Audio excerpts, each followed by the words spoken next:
ఆత్మయు పెండ్లి కుమార్తెయు రమ్ము అని చెప్పుచున్నారు. వినువాడును రమ్ము అని చెప్పవలెను.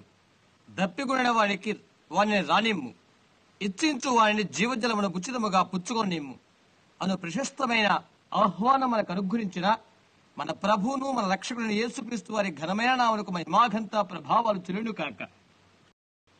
ప్రస్తుతం మన వినబోతున్న వర్తమానమును అమెరికా దేశమందలి కాలిఫోర్నియా రాష్ట్రంలోని లాస్ ఏంజల్స్ పట్టణములో full gospel business mens convention లో సహోదరు విలియం మ్యారన్ బ్రెన్హామ్ గారు 1965వ సంవత్సరము ఏప్రిల్ 29వ తారీఖున ప్రసంగించుండిరి. వర్తమానం పేరు చూజింగ్ ఏ బ్రైడ్, పెళ్లి కుమార్తెను ఎన్నుకొనుట. ఇప్పుడు అది మన తెలుగు అనువాదముతో వినబోతున్నాము. అనేక మంది వ్యాధిగ్రస్తులు ఇక్కడ ఉన్నారు. వారందరికీ ఒక్కసారే నేను చేరువు కాలేను. తిరిగి రాత్రి వేళలో ఈ అందమైన ఆడిటోరియం ఉండుటకు అద్భుతకరమైన ఈ ప్రజల మధ్య సహవసించుటకు నేను ఎంతో ఆనందిస్తున్నాను. కొద్ది క్షణాల క్రితమే మేం బయట నుండి లోపలికి వస్తున్నాము. ఆ బయట నిలబడి ఉన్నవారు లోపలికి రాలేక ఉన్నారు. నేను మరి వేరే స్థలమును మీకు ఏర్పాటు చేస్తానని నేను అన్నాను. వారు వారిని లోపలికి రానివ్వకున్నారు. వారికి చాలిన స్థలమును చేకూర్చేందుకు మన్నించండి. బేస్మెంట్ నుండి కూడా నిండి ఉన్నారు కనుక మన్నించండి. అయితే మేమిక్కడ ఉన్నందుకు ఈ మంచి బిజినెస్ మెన్ సేవకుల బృందమును చూచుటకు ఆనందిస్తున్నాము. దేశ పలు ప్రాంతముల నుండి వచ్చిన ప్రతినిధులను కలుటకు మేమెంతో ఆనందిస్తున్నాము. నేటి ప్రాతకాల వేళ పలహార సమయంలో మాట్లాడటకు ప్రశస్తమైన సమయం నేను పొంది ఉంటేని అలాంటి సుజనుల మధ్య మాట్లాడటం అనేది నాకెంతో ఆహ్లాదకరంగా ఉన్నది. పాఠ్యాంశం ఏదనగా గోధుమ గింజ మీద పొట్టు దాని విత్తనముతో వారసత్వం పొందలేదు అనున్నది. వర్తమానం ముగింపలేకపోయాను. కారణం సహోదరుని తప్పిదము కాదు. మేము ఇంక కొంతసేపు అతను ఉండాలని అతడు మేనేజ్మెంట్ వారితో ప్రయత్నం చేశాడు. కానీ అతని ప్రయత్నం నిష్ఫలమైపోయినది. సహోదరు డెమోస్ను నేనెంతో అభినందిస్తున్నాను. అది చాలా చాలా మంచిది. మీ అందరి ఆధారమానములకు మీలో ప్రతి ఒక్కరికి నా నిన్నైన వందనాలు. దాన్ని పూర్తి చేయడానికి వారు తరుణమివ్వలేదు కాబట్టి మేము వెంటనే ముగించవలసి వచ్చినది. అది పూర్తి చేయడానికి మరొక సమయమును సమకూర్చుతాను. గోధుమ గింజ మీద పొట్టు దాని యొక్క విత్తనముతో వారసత్వం పొందనేరదు. అక్కడున్న మీరు అది గ్రహించగలిగారా? దాన్ని గ్రహించగలరని ఆశిస్తున్నాను. ఈ రాత్రిలో ఒక జాబితా పట్టి కూడా ఉన్నది. అందుచేత మీరు అది పోగొట్టుకోకున్నట్లుగా మిమ్మల్ని పెందలకనే పంపిస్తాను. ఎందుచేతనంటే గత రాత్రి మనము చూచిన జాబితా పెంతెకోస్తు విశ్వాసులకు ఎంతగానో ఉపయుక్తం కాగలదని నేను నమ్ముతున్నాను. ఎంతో మంచి ప్రజలు, ఎంతో అద్భుతకరమైన సరళమైన జవాబులు. అది చూడటానికి నాకెంతో ఆహ్లాదకరంగా ఉన్నది. ఈ రాత్రిలో ప్రభు దాన్ని ఆశ్రయించగలరన్న నమ్మకము. అది ఎవరు చూస్తారో వారు దానిని నమ్ముదురుగాక. అదే నా యొక్క దీన ప్రార్థన. ఈ యొక్క కూడికల్లో చాలా మంది స్వస్థత పొంది ఉన్నారని ఎన్నో ఉత్తరాల ద్వారా, ఫోన్ కాల్స్ ద్వారా అనేక వార్తలు ఈ రోజు అందినవి. అందుకొరకై నేను ఎంతో ఆనందిస్తున్నాను. వ్యాధితో ఉన్న వారిని పరామర్శించుట అదే నా సేవా విధానము. నేను బోధించుటకు నిలబడి ఉన్నాను. నేను ఒక బోధకుని కాదు, మీకు తెలుసా. దీనితో నా యొక్క కింటికి వ్యాకరణ భాషతో అతడు అతనిది కాదు ఇలాంటి మాటలన్నీ కూడా నేటి నవనాగరిక బోధకునికి సంబంధించినవి కావు. నాకు చదవలేదు కనుక నేను ఆ స్థానాన్ని అవరోధించలేను. నేను ఎరిగినది ఇతరులకు విశదీకరించడం కొరకు ఇష్టపడతాను. లేక దాని గురించి నేనేమి తలంపు కలిగి ఉన్నానో దాన్నే ఇతరులకు చెప్తాను. ఆయన నాకు ఎవరై ఉన్నారో అదే నా యొక్క పాండిత్యం. నా ప్రాణమంతా ఆయనే. నేను ఆశించే సమస్తము ఆయనే. నేను తలంచేదానికంటే ఉన్నతము ఆయనే. నా బాల్యదశ నుండి నా చిరకాల మిత్రుడు ఆయనే. అయితే ఈనాటి గొప్ప స్నేహితుల బట్టి నేను ఎంతగానో కృతజ్ఞులను. మనం ఇప్పుడు పరిచయంలోకి నేరుగా సాగిపోడు కొరకై కొంత లేఖన భాగాన్ని చదువుకుందాము. బైబిల్ను చదువు కొరకై నేను ఎల్లప్పుడూ ఇష్టపడతాను. ఎందుచేతనంటే అది దేవుని యొక్క వాక్యమై ఉన్నది. నేనది నమ్ముతాను. వాడబారిన దేవుని వాక్యము అదేని నేను నమ్ముతాను. కొన్ని నిమిషాలు మీ వద్ద సవివరణ చేయడం కొరకై కొన్ని లేఖన భాగాలు, వాటికి అనుబంధమైన వివరాలు నా వద్ద ఉన్నవి. బహుశా 45 నిమిషాలు కాల వ్యవధి పడుతుంది. అటు తర్వాత ఈ రాత్రి అద్భుతకరమైన ఆ పేనల్ చూసుకు సకాలంలో వెళ్దాం. దాని ద్వారా దేవుడు సదా మిమ్మల్ని దీవించగలరని నా యొక్క అభిమతము. మీరేమి చేయగలరో నాకు తెలుసు.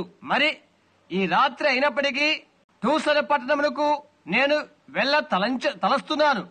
10 గంటల ప్రయాణం ఆలోచించండి. నేను విదేశాలకు వెళ్తున్నాను. ఆ కారణము చేత ఎల్లో ఫీవర్ పరీక్ష కొరకై ప్రభుత్వం వారి వద్దకు ప్రాతకాలనే వెళ్ళాలి. కాబట్టి నేను ఎక్కడకు వెళ్ళవలసి ఉన్నది. నిన్నటి రోజున దాని వాయిదా వేయవలసి వచ్చినది. కాదు అనే జవాబు వారి నుండి మరలా రాకూడదు. నేను మరలా మరొక టెట్నాస్, టైఫస్ తీసుకోవాలి, ఇంకా నా బూస్టర్స్ కూడా. అందువల్ల ఈ శ్రేష్టమైన సమయం కొరకు నా ధన్యవాదాలు తెలుపుతున్నాను. కన్వెన్షన్ ముందున్న ప్రశస్తమైన కలయిక కొరకు నా హృదయం ఎంతో ఉప్పొంగిపోయినది. మీరంతా చాలా చాలా మంచివారు. దేవుడి మిమ్మల్ని ఆశ్రయించగలని నమ్ముతున్నాను. కొన్ని దినాల క్రితమే అలస్కాపట్నం పైన ఆ మహాఘట సర్పం పడుకొని ఉన్నది. ఈ రోజు ఉదయాన్నే కూడా దాని తోక వాషింగ్టన్ వరకు చాచుకొని ఉన్నది. అతి సులభముగా తన తలను ఇటువైపు బలంగా చాచగలడు. పరిశుద్ధాత్మ ఎప్పుడు ఖచ్చితమైన దాన్నే చెప్తుంటాడు. సహోదర బ్రహ్యాం, అది ఇక్కడనే జరుగుతుందా అని మీలో కొందరు అడుగుతున్నారు. ఇప్పుడు అది నాకు తెలియదు. నేను గ్రహించే వరకు అది నాకు తెలియదు. అది వాస్తవమే. మీ ఎల్ల నేను ఎల్లప్పుడూ యథార్థంగా ఉంటాను. దాని గూర్చిన ఏదైనా తలంపు, ఆలోచన అలాంటిది చేయదలుచుకోలేదు. అది జరగబోతున్నదని నేను చెప్పినప్పుడు సరేనా, ఆయన మొదట నాకు చెప్పాలి, ఆ తర్వాత నేను చెప్తాను. ప్రపంచమంతా గలిబిలి స్థితిలో ఉన్నదని మనము కడవరి కాలంలో ఉన్నాము. అయితే ఒకదాని కొరకు నేను ప్రయత్నం చేస్తున్నాను. సహోదరు షెకారియన్ ఈ ఉదయం నాతో చెప్తున్నాడు. అతడు ఎలాగో ప్రార్థనా వరుసలోకి వెళ్లి ప్రజలు రాకముందు వెళ్లి కార్డులు చూశాడు. నేను చెప్పిన ప్రార్థనా కార్డులో ప్రజలు ఎలాగ వ్రాస్తున్నారో చూశాడు. ఆ ప్రార్థనా కార్డుల్లో ఒట్టి చెత్త వ్రాశారు చూశారా. వాటి యొక్క వాస్తవాలు అతను తెలుసుకోబోతున్నాడు. అతను ఎలా అన్నాడు, అతను పరీక్షించిన వందల సంఖ్యల్లో ఒక్క పొరపాటు కూడా లేదు, ఒక్క తప్పిదము కూడా ఉండదు. ఎందుచేతంటే ఆయన దేవుడైనంత వరకు అలా ఉంటుంది. నన్ను నేనుగా అందులో బయలుపరచుకున్నట్లయితే అప్పుడే తప్పిదం అవుతుంది, పొరపాటు అతన్నే ఆరంభం అవుతుంది. ఒక చిన్న బాలిక తండ్రి కొద్దిసేపటి క్రితమే నన్ను కలిశాడు. ఇప్పుడు ఇక్కడ కూర్చొని వింటున్నాడు ఆయన. ఆ అమ్మాయి ఒక కలగన్నది. ఆమె అన్నది, సహోదరు బ్రహ్యాం, ఈ కళ భావం ఏంటి? సహోదరి, అది నాకు తెలియదు.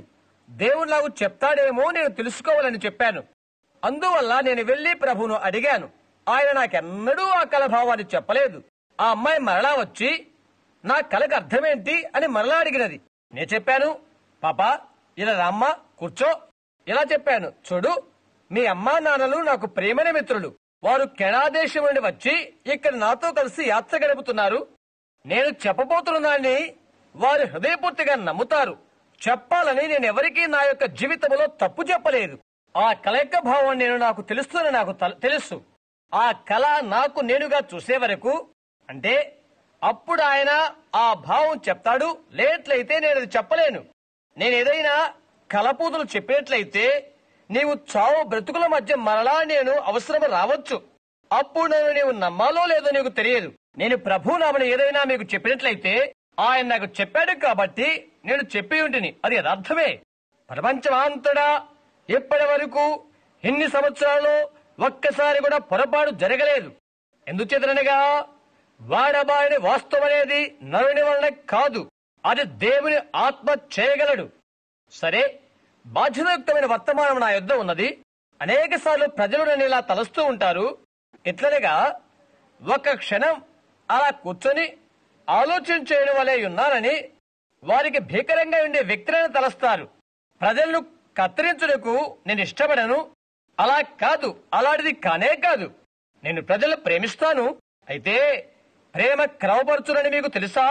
నడి బజార్లో మీ పిల్లవాడు కూర్చున్నట్లయితే, చిన్ని, నాన్న, నీవిచ్చిన కూర్చోకూడదు అని చెప్తావు. కార్లు అతని ప్రక్కగా గుర్రుమంటూ వెళ్తుంటే నీ వెళ్లి తీసుకుని వస్తావు. మరలా అతడు తిరిగి వెళ్తే పరిగెత్తుకుంటూ పిల్లవాడిని బాదుతావు. ఎందుకని? నీవతని ప్రేమించినట్లయితే అలా చేస్తావు. నీవలా చేయాలి సుమా. నదిలో ఒక వ్యక్తి పడవలో ప్రయాణం చేస్తుండగా ఆ పడవ జలపాతం వైపు కొట్టుకొని పోతున్నదని దృశ్యం నీవెరిగినట్లయితే, అది జలపాతంలోకి వెళ్లి మునిగిపోతుందని నీవు గ్రహింపు కలిగినట్లయితే, జాన్, ఒక్క నిమిషం ఆలోచించేయి అని అంటావా?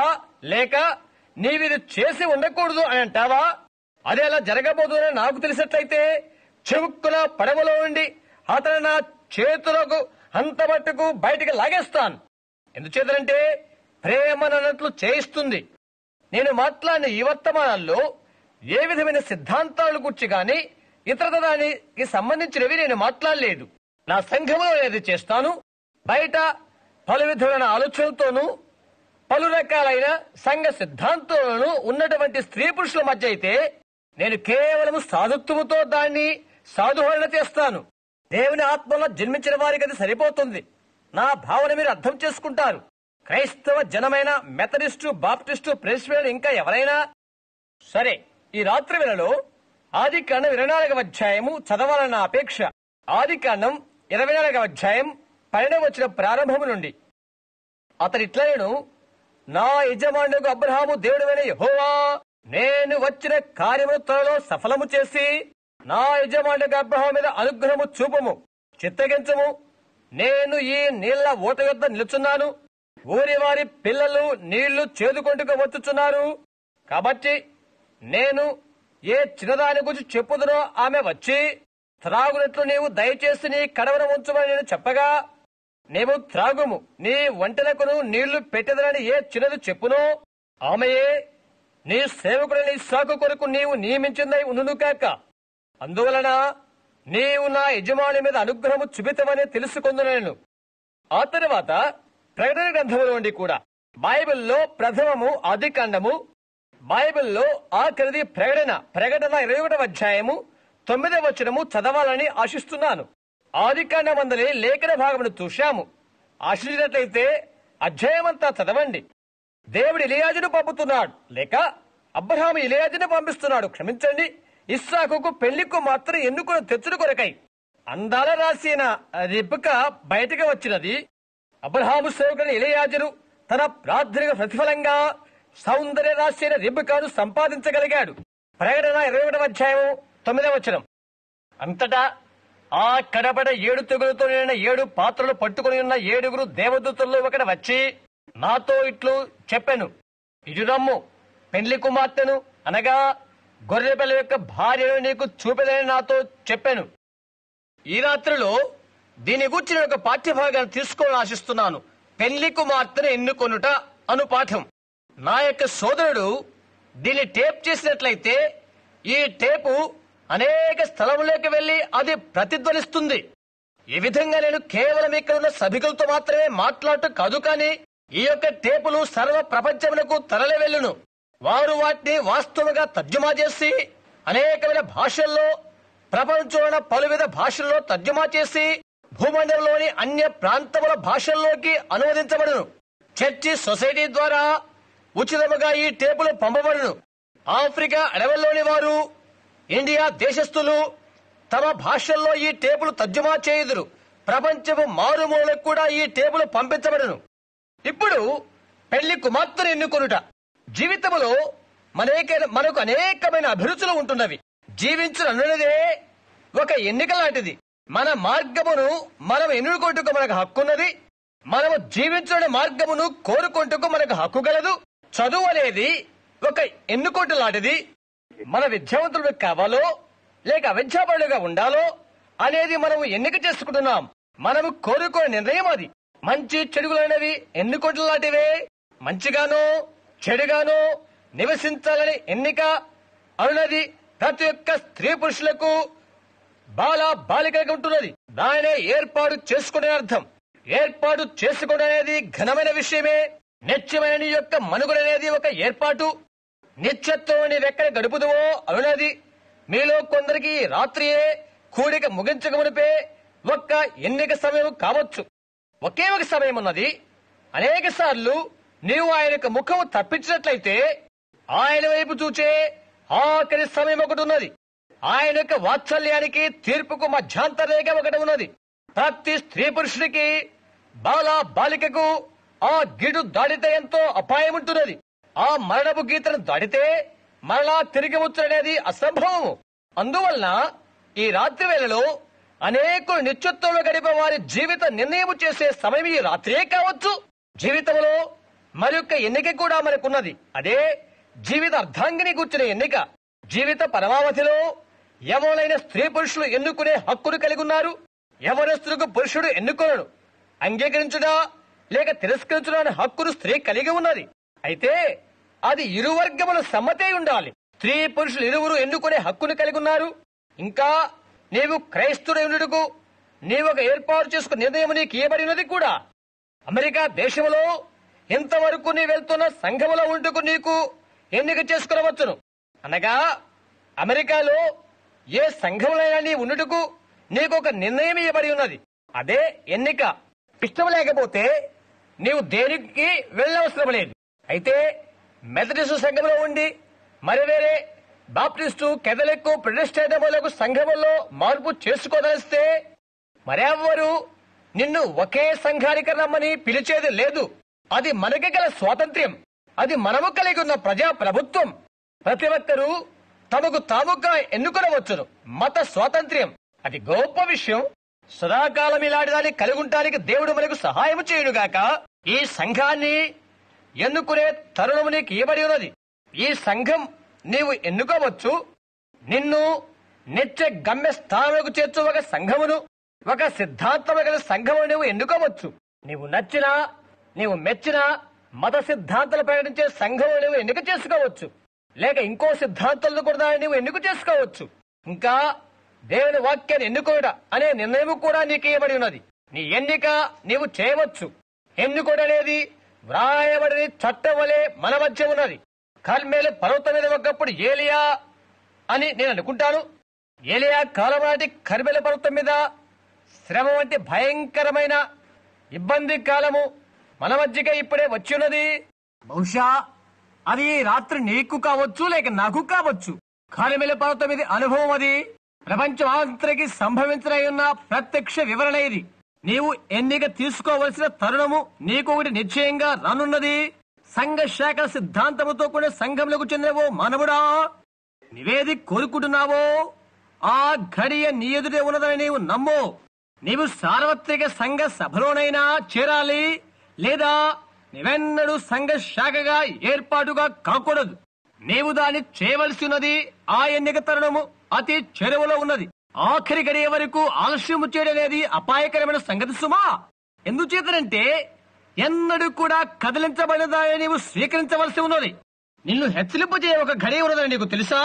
ఆ హెచ్చరిక గీత నీవు దాటినట్లయితే అన్నమాట అది దోషమే. వర్తించు.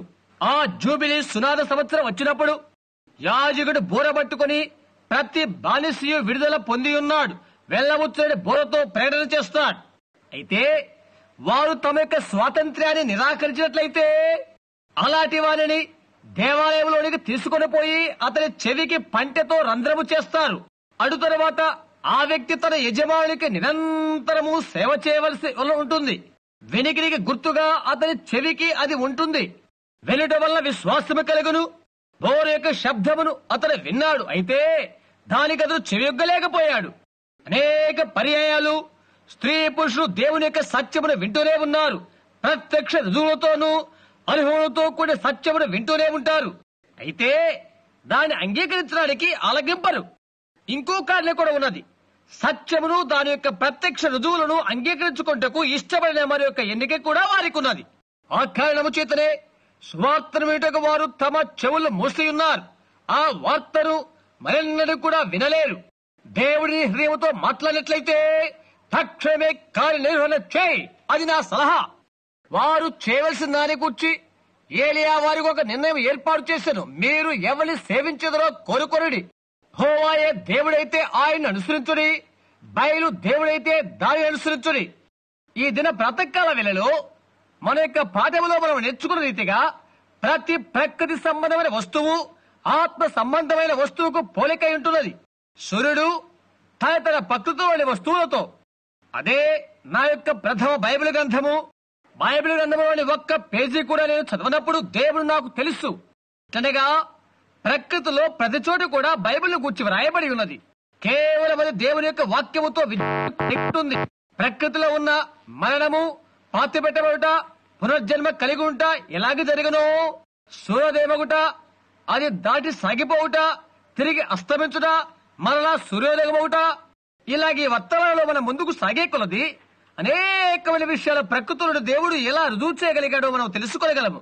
ఆత్మ సంబంధమైనది లేక ప్రకృతి సంబంధమైనది ఆత్మ సంబంధమైన దానికి పోలికై ఉన్నట్లయితే ప్రకృతి రీత్యా కోరుకొనుచున్న పెళ్లి కుమార్తె ఎలాగో ఆత్మ సంబంధంగా ఎన్నుకున్న పెళ్లి కుమార్తె అలాగే.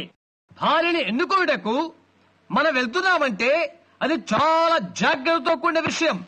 ఇక్కడ ప్రమాణాల విషయాల్లో మరణ పర్యంతరము ఎడబాటు లేనివారుగా ఉంటున్నాం.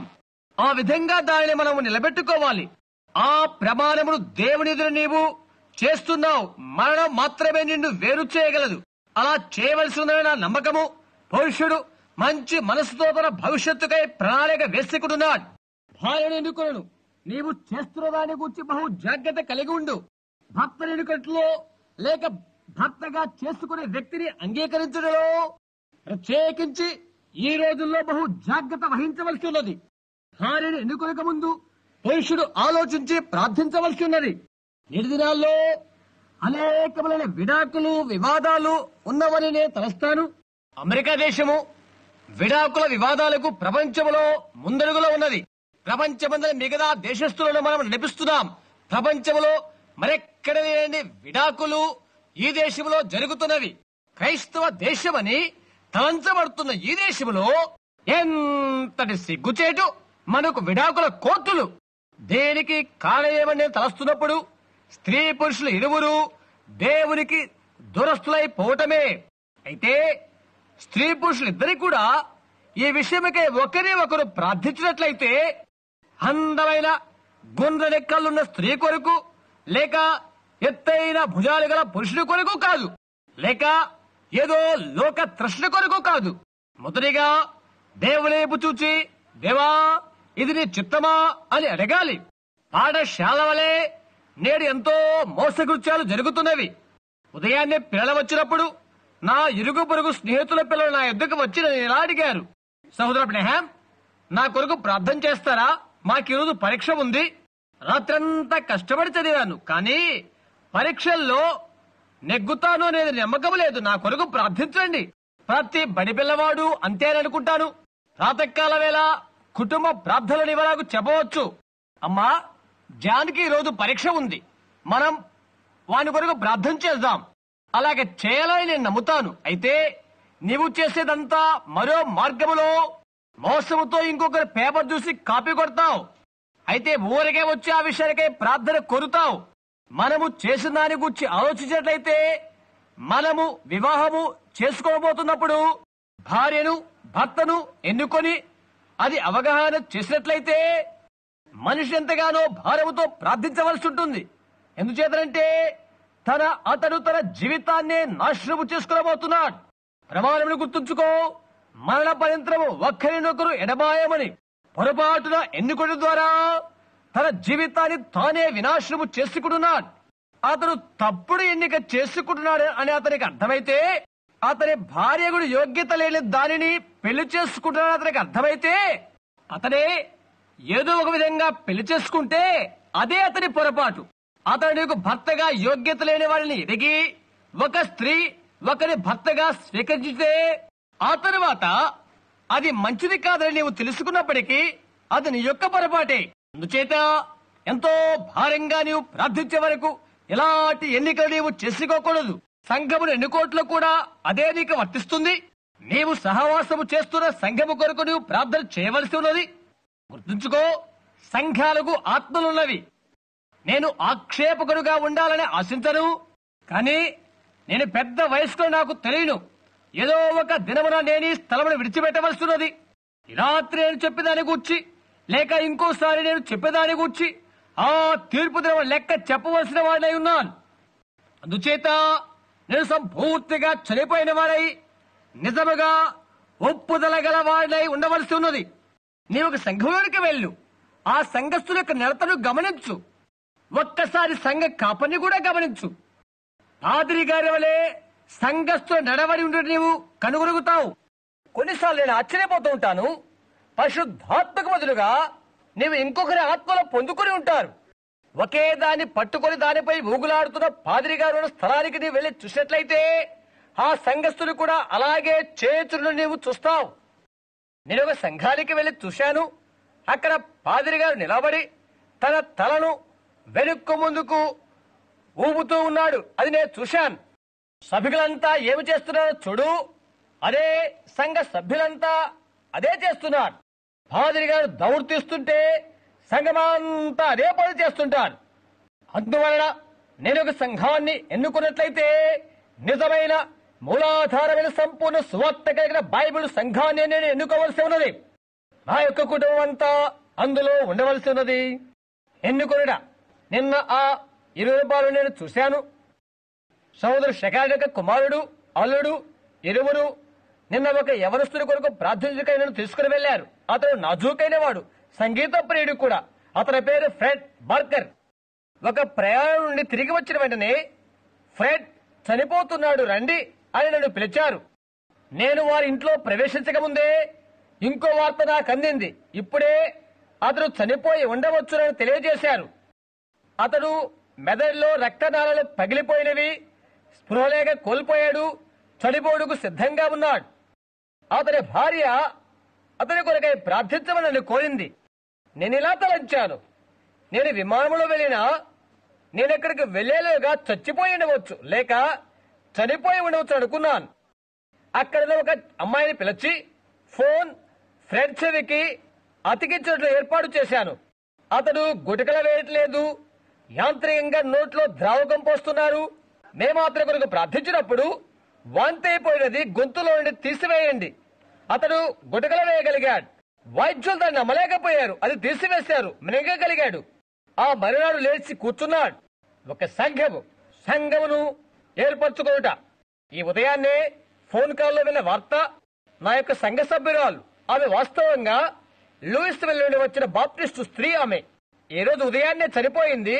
నా సొంత సంఘము, నిజముగా ఆయన కొరకు ప్రతిష్ఠించుకున్న ప్రజలు ఆమె సమాధి చేయబడక మునుపు ఆమె యొద్దకు వెళ్లి ఆమె చుట్టూరా చేరి మరణించిన ఆమెలో ప్రాణం వచ్చే వరకు ప్రార్థించారు. ఈ రాత్రి ఆమె సజీవురాలుగా ఉన్నది. ఆ యొక్క సంఘ పెద్దలు అలా జరిగించడానికి కారణమేంటి? సమస్తము సాధ్యమని వారికి ప్రబోధ చేయబట్ట వలనే దేవుని యొద్దకు దీన మనస్కులై రండి. అందుచేత నీ వాస్తవమైన ఎన్నిక చేసుకోవాల్సి ఉన్నది. ఇంకా ఒక స్త్రీని పురుషుడు ఎన్నుకోవడం ద్వారా అతని యొక్క అభిరుచులు, గుణగణాలు తద్వారా తేటతలమై ప్రతిబింబించేస్తున్నవి. ఒక చెడ్డ స్త్రీని పురుషుడు ఎన్నిక చేసుకున్నట్లయితే అతని యొక్క గుణలక్షణాలు ఆమె వల్ల తెలియబరచబడుతున్నవి. అతడు మెడగు కట్టుకున్న దాన్ని బట్టి అతని లోపల ఉన్నది తెలియబడుతుంది. ఒక స్త్రీని పురుషుడు భార్యగా స్వీకరించినప్పుడు ఆమె ఆ పురుషులోని భావాలను బహిర్గతము చేస్తున్నది. అతని అంతరంగమును అది బయలుపరుస్తుంది. అతడు బయటికి ఏమి చెప్తున్నాడో అది ఏమైనప్పటికీ అతడు ఎవరిని పెళ్లి చేసుకున్నాడో గమనించు. క్రైస్తవుని చెప్పుకున్న ఒక వ్యక్తి ఆఫీసుకు వెళ్ళాను. గోడ నిండా ఏవో పిన్నులతో తగిలించి ఉన్నవి. చుట్టూరా భోగి సంగీతం వినబడుతుంది. అతను ఏమేమి చెప్తున్నాడో నాకు అనవసరం. అతని యొక్క సాక్ష్యాన్ని నమ్మలేదు. ఎందుకంటే అతడు లోక భోగాల చేత పోషించబడుతున్నాడు. అతడు పాట కచేరి అమ్మాయిని పెళ్లి చేసుకుంటే, షోకులు చేసే రాణిని పెళ్లి చేసుకుంటే, నవయుగ రాణి రెక్కెట్టలాడిదాన్ని పెళ్లి చేసుకుంటే ఏమవుతుంది? అతని మనస్సులో ఉన్నది ప్రతిబింబం చేస్తున్నది. అతని యొక్క మనస్సులో ఏముందో భవిష్యత్తులో అతని గృహం ఏమవుతుందో తెలియబరచబడుతుంది. ఎందుకంటే తన బిడ్డలను పెంచుట కొరకై అతను ఆమెను ఎన్నుకున్నాడు. ఆవిడ ఏమై ఉంటుందో అదే మార్గంలో తన పిల్లల్ని కూడా పెంచుతుంది. ఆమె భర్తలోని భావాలను బహిర్గతము చేస్తుంది. అలాంటి గుణలక్షణాలుగా స్త్రీని పురుషుడు ఎన్నుకుంటే భవిష్యత్తులో ఎలాగ తయారవుతుందో చూడండి. క్రైస్తవుడు అలాంటి కార్యాలు చేయగలని ఊహించగలవా? లేదండి, నేనెన్నడూ అది అలా ఊహించను. నిజమైన క్రైస్తవుడు అలాంటి అందమైన రాణుల కోసము, పాట కచేరీ పడతల కోసము, షోకులాళ్ల కోసము వెతకకూడదు. క్రైస్తవ గుణగణములకు అతడు వెతుకుతాడు. అన్ని కలిగిన వ్యక్తి నీకు దొరకపోవచ్చు. నిజమైన అందము కలిగిన ఒక బాలిక ఉండవచ్చు. ఇంకొకరు ఆమె కంటే అందంగా కనిపించవచ్చు. ఒకరికంటే ఇంకొకరికి నీవు త్యాగము చేయవచ్చు. ఆమె స్త్రీ యొక్క గుణగణాలు కలిగి ఉండకపోతే ఆమె అందంగా ఉన్నది లేదు నాకు అనవసరం. ఆమె యొక్క గుణగణాలు నీవు చూడవలసి ఉన్నది. ఆమె అందంగా ఉన్నా లేకపోయినా తన యొక్క భార్యను ఎన్నుకుంటలో అతడు నిజంగా తిరిగి జన్మించిన స్త్రీని ఎన్నుకోవాల్సి ఉన్నది. ఆమె ఏ విధంగా కనిపించని అది ఆమె ఏమై ఉన్నదో అదే ఆమె ఉంటుంది. ఆ పిదప అతని యొక్క దైవభక్తిని అది ప్రతిబింబచేస్తున్నది.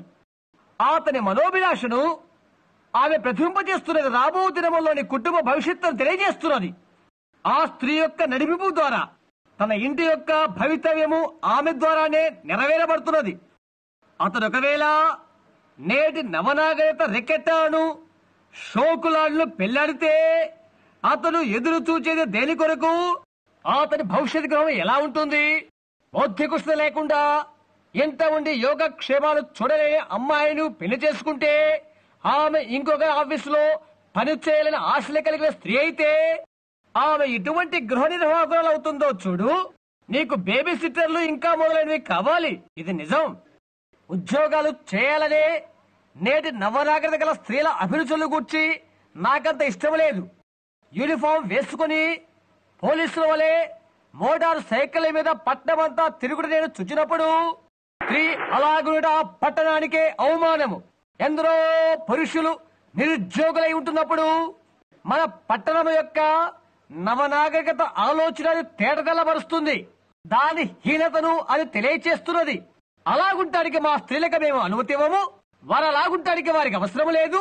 దేవుడు పురుషుడికి భార్యనిచ్చున్నాడంటే రక్షణ తర్వాత అతనికి శ్రేష్టమైన వస్తువును ఇచ్చున్నాడని అర్థము. పురుషుని యొక్క స్థానాన్ని ఆమె ఆక్రమించుకు ప్రయత్నం చేస్తే అతను పొందిన వాటిలో అతి నీచమైంది అదే అవుతుంది. అది వాస్తవమే. ఆత్మ సంబంధమైన విషయాలు ఆలోచించేద్దాం. అది తప్పు అని నాకు తెలుసు. అది తప్పని నీవు తలస్తావు. అయితే ఇది సత్యమే. అది ఎంత చెడ్డదైనా మాకు అనవసరమే, కానీ వాస్తవాలు తప్పగా ఎదుర్కొనవలసి ఉన్నది. అదే బైబిల్ గ్రంథం మనకు బోధిస్తున్నది. ఆయన యొక్క భవిష్యత్తు గ్రహంలో ఆయన భవిష్యత్తు వధువును గుర్చి దేవుని యొక్క ఆత్మ సంబంధమైన ప్రణాళికలు చూస్తున్నాం. అది కనిపించనే ఉంటుంది. ఒకడు శోకులాన్ని పెళ్లి చేసుకుంటే వాని భవిష్యత్తు ఎలా ఉంటుందో తెలుసా? ఎల్లప్పుడూ కూడా బయట తిరిగే ఒక స్త్రీని ఒకడు పెళ్లి చేసుకుంటే వాడి భవిష్యత్తు ఎలా ఉంటుందో తెలుసా? ఇది కొద్దిగా ఎబ్బెట్టిగా ఉండవచ్చు. దాన్ని నేను చెప్పాలని ఆశిస్తున్నాను. సహజంగా ఒక విషయం చెప్పాలనుకుంటే నేను చెప్పి తీరుతాను. సహజంగా ఇది దేవుని యొక్క మార్గం. పశువులను కొనుగోలు బేరానికై తరచూ నేను ఒకరితో కూడా వెళ్తుండేవాడను. దాని యొక్క ధర నిర్ణయించక మునుపు ఆ పెద్ద మనిషి ముందుగా ఆవు పడ్డ యొక్క నొస్సులు తూచి పరీక్ష చేసేవాడు. మరలా దాని తలను త్రిప్పి చూసేవాడు. అతని వెనకాలే నేను ఉండి క్రిందికి పైకి అతను చూచేదంతా కనిపెడుతూ ఉండేవాడను. దూడ యొక్క రూపం అతనికి నచ్చిందంటే దాని నొసలు చూస్తాడు. కొన్నిసార్లు తల ఊపి వెళ్ళిపోతాడు. నేను అన్నాను, జెఫ్, నేను ఒకటి అడగాలనుకుంటున్నాను. చెప్పు బిల్ అన్నాడు. అడిగాను, సరే, ఆ ఆవు నొసలునే ఎప్పుడు పరీక్షిస్తుంటావు ఎందుకు? అది బాగా బలమైన ఆవుగా కనిపిస్తుంది కదా అని అన్నాను. అతను చెప్పాడు, నేను ఈ విషయం చెప్పాలనుకుంటున్నాను బాయ్. నీవు చాలా విషయాలు తెలుసుకోవాల్సి ఉన్నది. అదంతా అతను చెప్పిన తర్వాత అర్థం చేసుకున్నాను. అదెంత బలంగా ఉన్నదో నాకు అనవసరం. పెద్ద గంగడోలు కలిగి బలంగా కనిపించని అన్నాడు. దాని నొసట అడవిచుగా కనిపిస్తే నీవెప్పుడు కూడా అలాంటివి కొనుగోలు చేయకూడదని అన్నాడు. ఎందుకని జెఫ్ అని అడిగాను. సరే చెప్తానన్నాడు. మొదటి సంగతి ఏంటంటే అది ఎన్నడూ కూడా పిల్లలను ఈనదు. ఆ తర్వాత విషయం, అది దూడకు పాలిచ్చే తల్లిగా ఉండలేదు. అది బలంగా ఉంటుంది కనుక దొడ్డిలోనే కట్టివేస్తాను. అడవి సురిగలుగున్నది కాబట్టి దాన్ని కబేలాగా అప్పచెప్పుకుంటారు. నేను అన్నాను, దీనివల్ల కొంత నేర్చుకున్నాను. మీకు తెలుసా, అదే ఆడ మనిషికి కూడా అనువర్తిస్తుంది. అడవి సుడిగలిగి రిక్కెట్టెలాంటి రూపము కలిగిన స్త్రీని నీవెంత దూరంగా ఉంటే అంత మంచిది ఓ కుర్రవాడా. నీలి మందుల్లాంటి నీలి ముద్దల్లాంటి కళ్ళు నాకు అనవసరం. ఆమె క్రైస్తవ స్త్రీ కాగలదనే విషయం నాకు అనుమానాస్పదమే.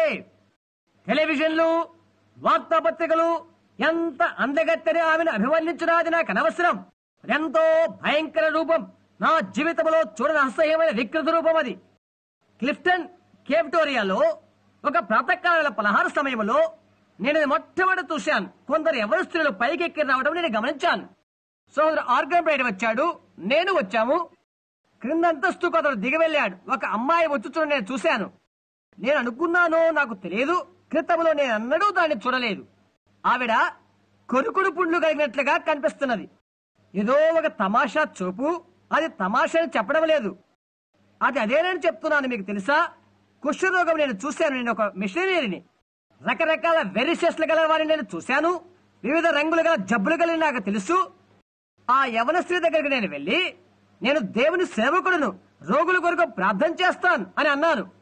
నీకు ప్రార్థన చేయాలా అని అడిగాను. నేనెన్నడూ అటువంటిది నేను చూడలేదు. అటు తర్వాత 2-3 లోపలికి వచ్చారు. అడుగు వెనుక వేసుకుంటూ వేచి ఉన్నాను.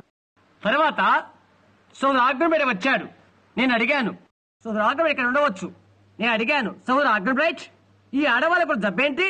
అతను చెప్పాడు, వారు రంగులు పూసుకున్నారు అన్నాడు.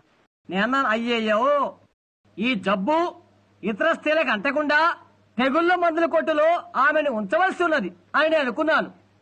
కాబట్టి నీకు తెలుసా, నీవు ఎన్నిక చేసుకునే ముందుగా చూచి ప్రణాళిక చేసి ప్రార్థించవలసి ఉన్నది. వాక్య వాగ్దానం ద్వారా మనం దీన్ని తెలుసుకున్నాము. పురుషుడు ఎన్నిక చేసుకునే పెళ్లి కుమార్తె అతని యొక్క గుణగణములను ప్రతిబింబజేస్తున్నది. అతనిలో ఉన్నది ఆమె పరావర్తింపజేస్తున్నది.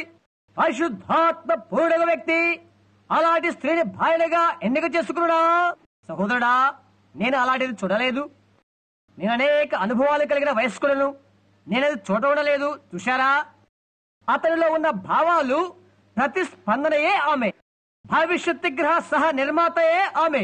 ఒక్క క్షణం మన వెనుదిరిగి ఆత్మ సంబంధితమైన విషయాల వైపు చూచినట్లయితే, లోక సంబంధమైన సంఘాన్ని నీవు చూచినట్లయితే, లోక వాంఛలు కలిగి లోక కార్యకలాపాలలో సంకీర్ణమైన ఈ లోక సంఘమును చూచినట్లయితే, వ్రాయబడిన దేవుని ఆజ్ఞలు వాటి కొరకు కాదని తలంచే ఆ సంఘములను చూచినట్లయితే, క్రీస్తు అలాంటి పెళ్లి కుమార్తె కోసం రావడం లేదని అప్పుడు నీవు గ్రహిస్తావు.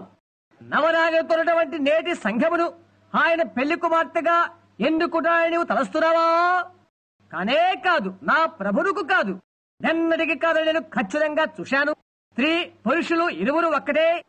ఆ విధముగా నీవు మరో వ్యక్తితో ఐక్యత చూపగలవా? అలా జరిగితే అది నిజంగా నా యొక్క విశ్వాసానికి విరుద్ధమే.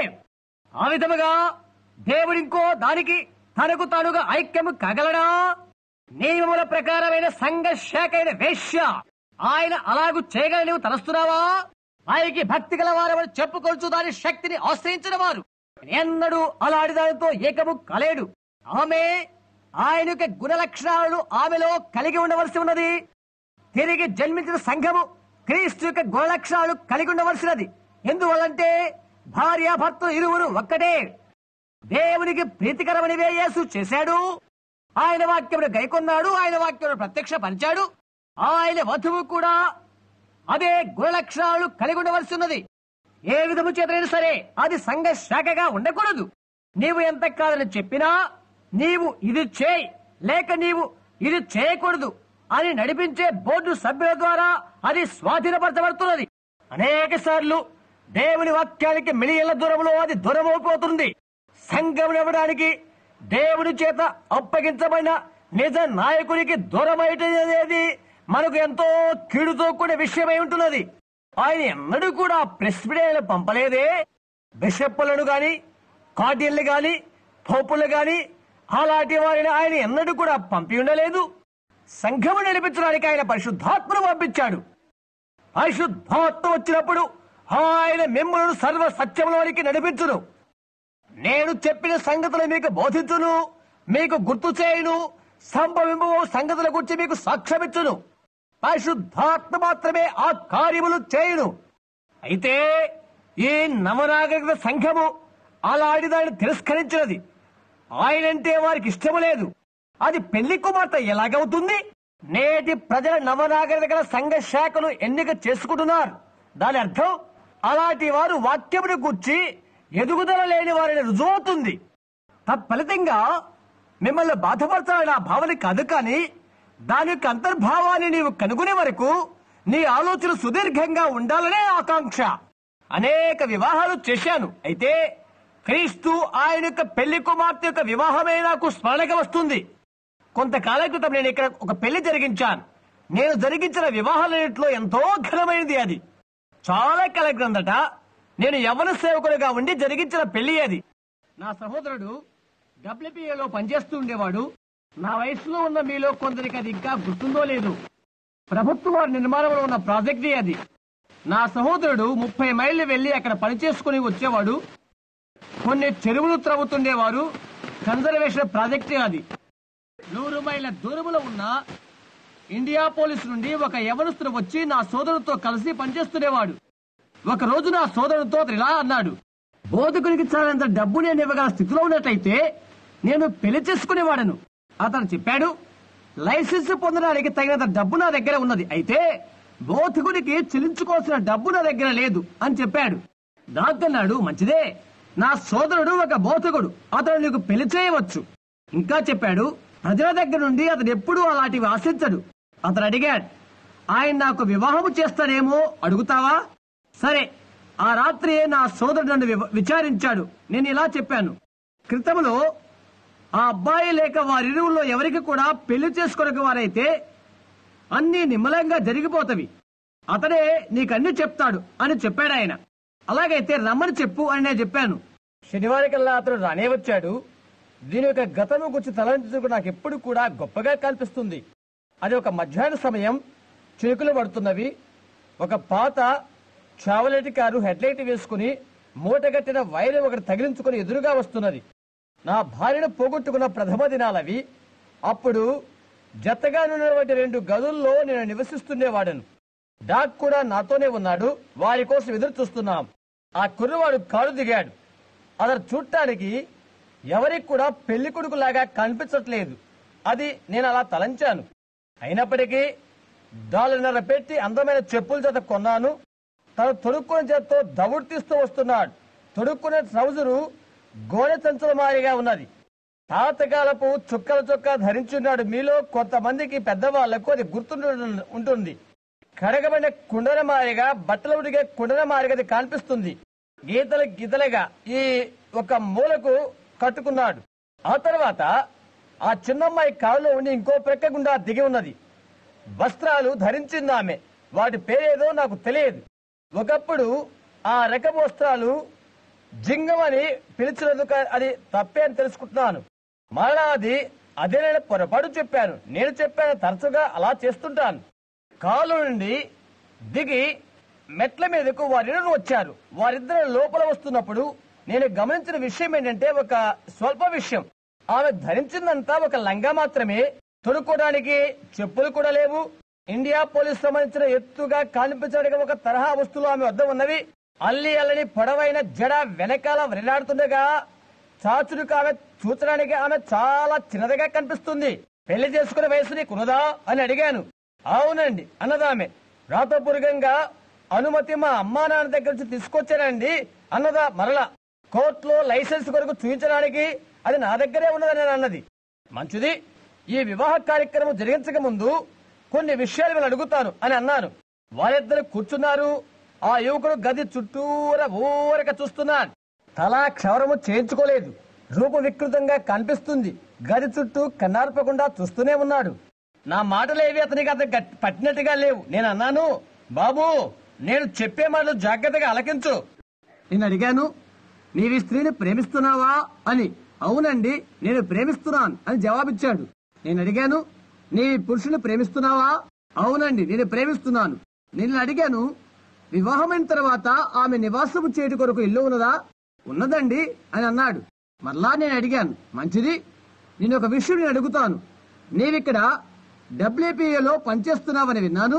అవునండి, వారములకు $12 రాబడి వస్తున్నది.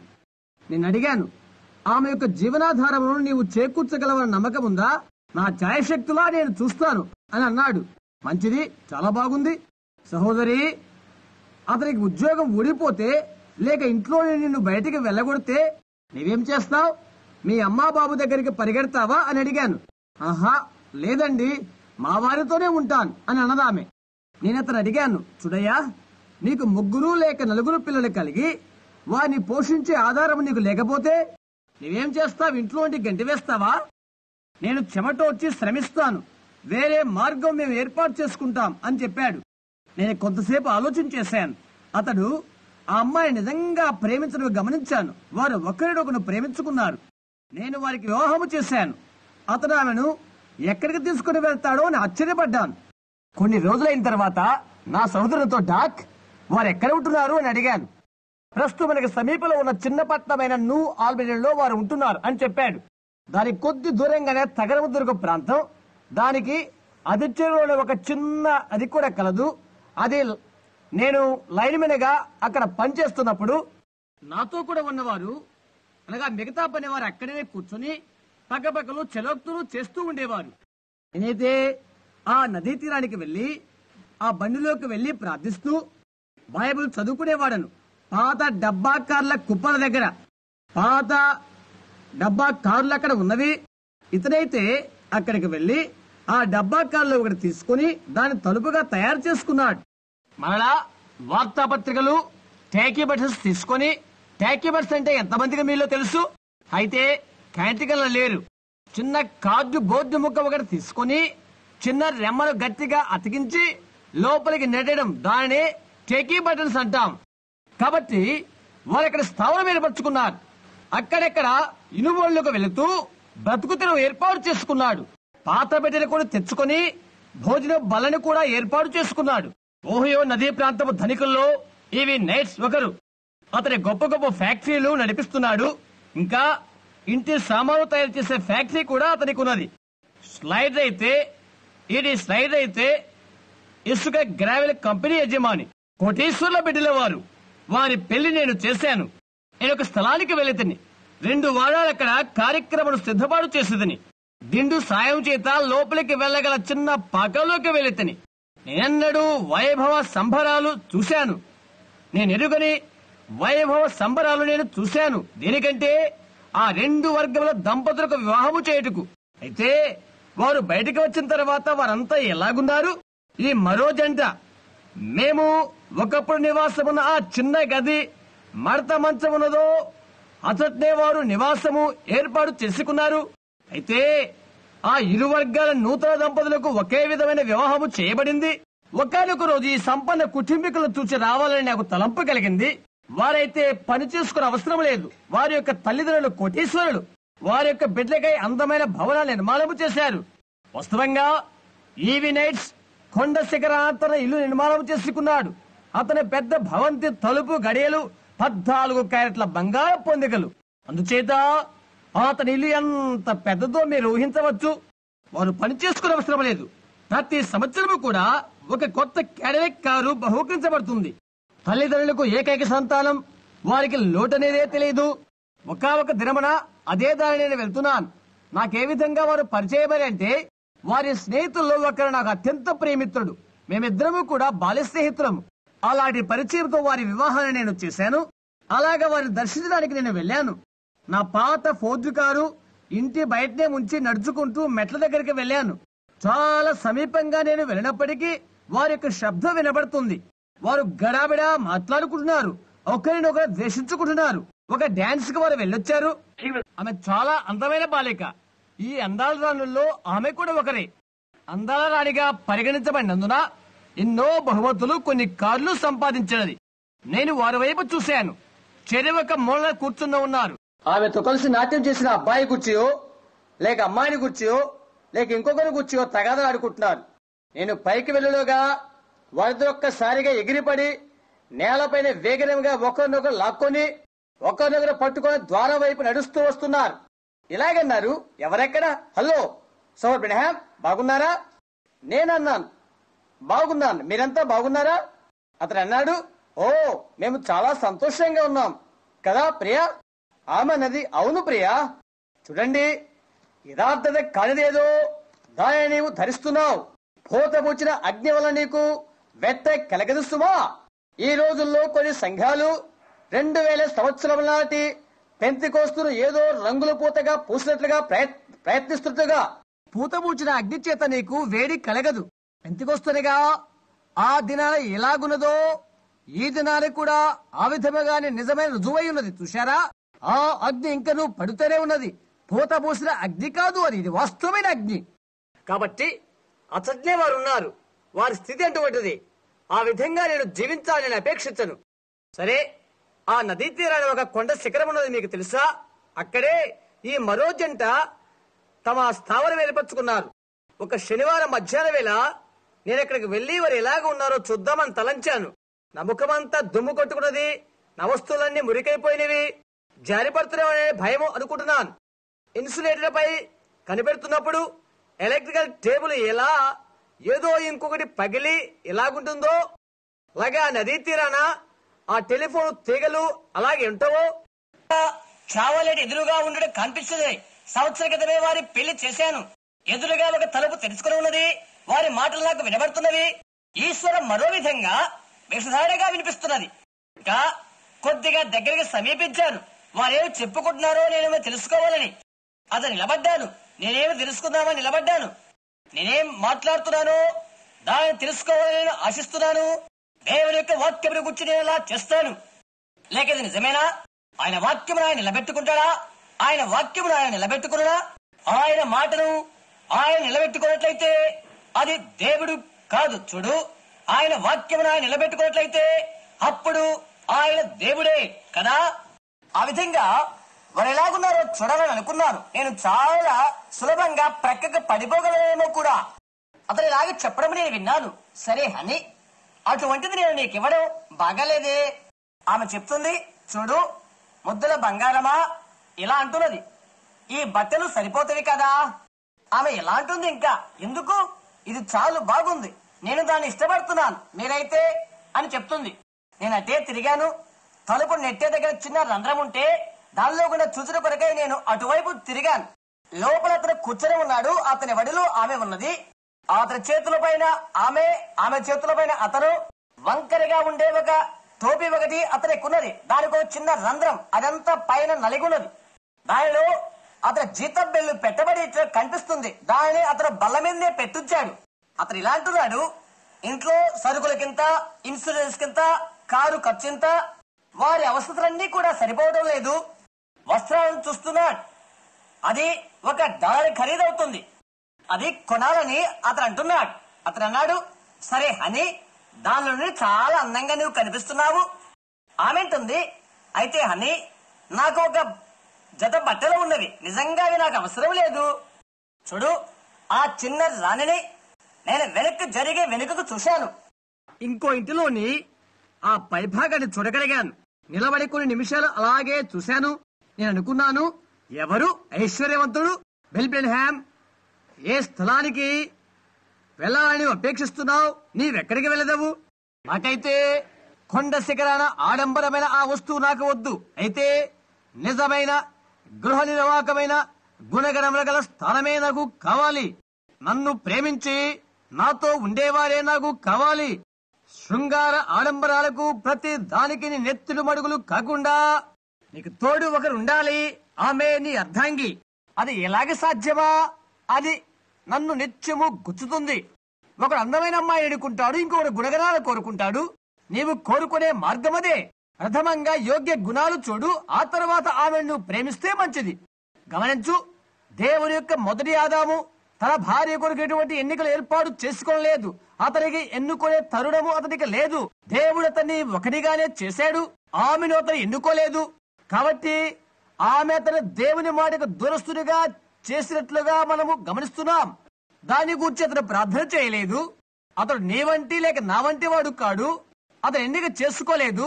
అలాగే చేయడం ద్వారా దేవుని కుమారుడు తన వాస్తవ స్థానము నుండి ఆమె అతన్ని మరోవైపు మళ్లించినది. నవనాగరిక జీవన మార్గమును అతనికి చీల్చడం ద్వారా ఆమె అలాగే చేయగలిగినది. ఏది చేయకూడదు అని చేశారు. ఆమె తప్పిదస్తురాలని ఆమె గుణగణాల వల్ల రుజువవుతుంది. ఆమె యొక్క అభిప్రాయ అనువర్తనాలే కేవలము చెడ్డవి. ఆమె కనుగొన్న ఆ నవనాగరికమైన వెలుగును గూర్చి తర్కించడం ద్వారా అతని బలవంత పెట్టినది. ఏదైతే దేవుని వాక్యానికి విరుద్ధమో బ్రతకడానికి అదే మంచి మార్గంగా తోచినది.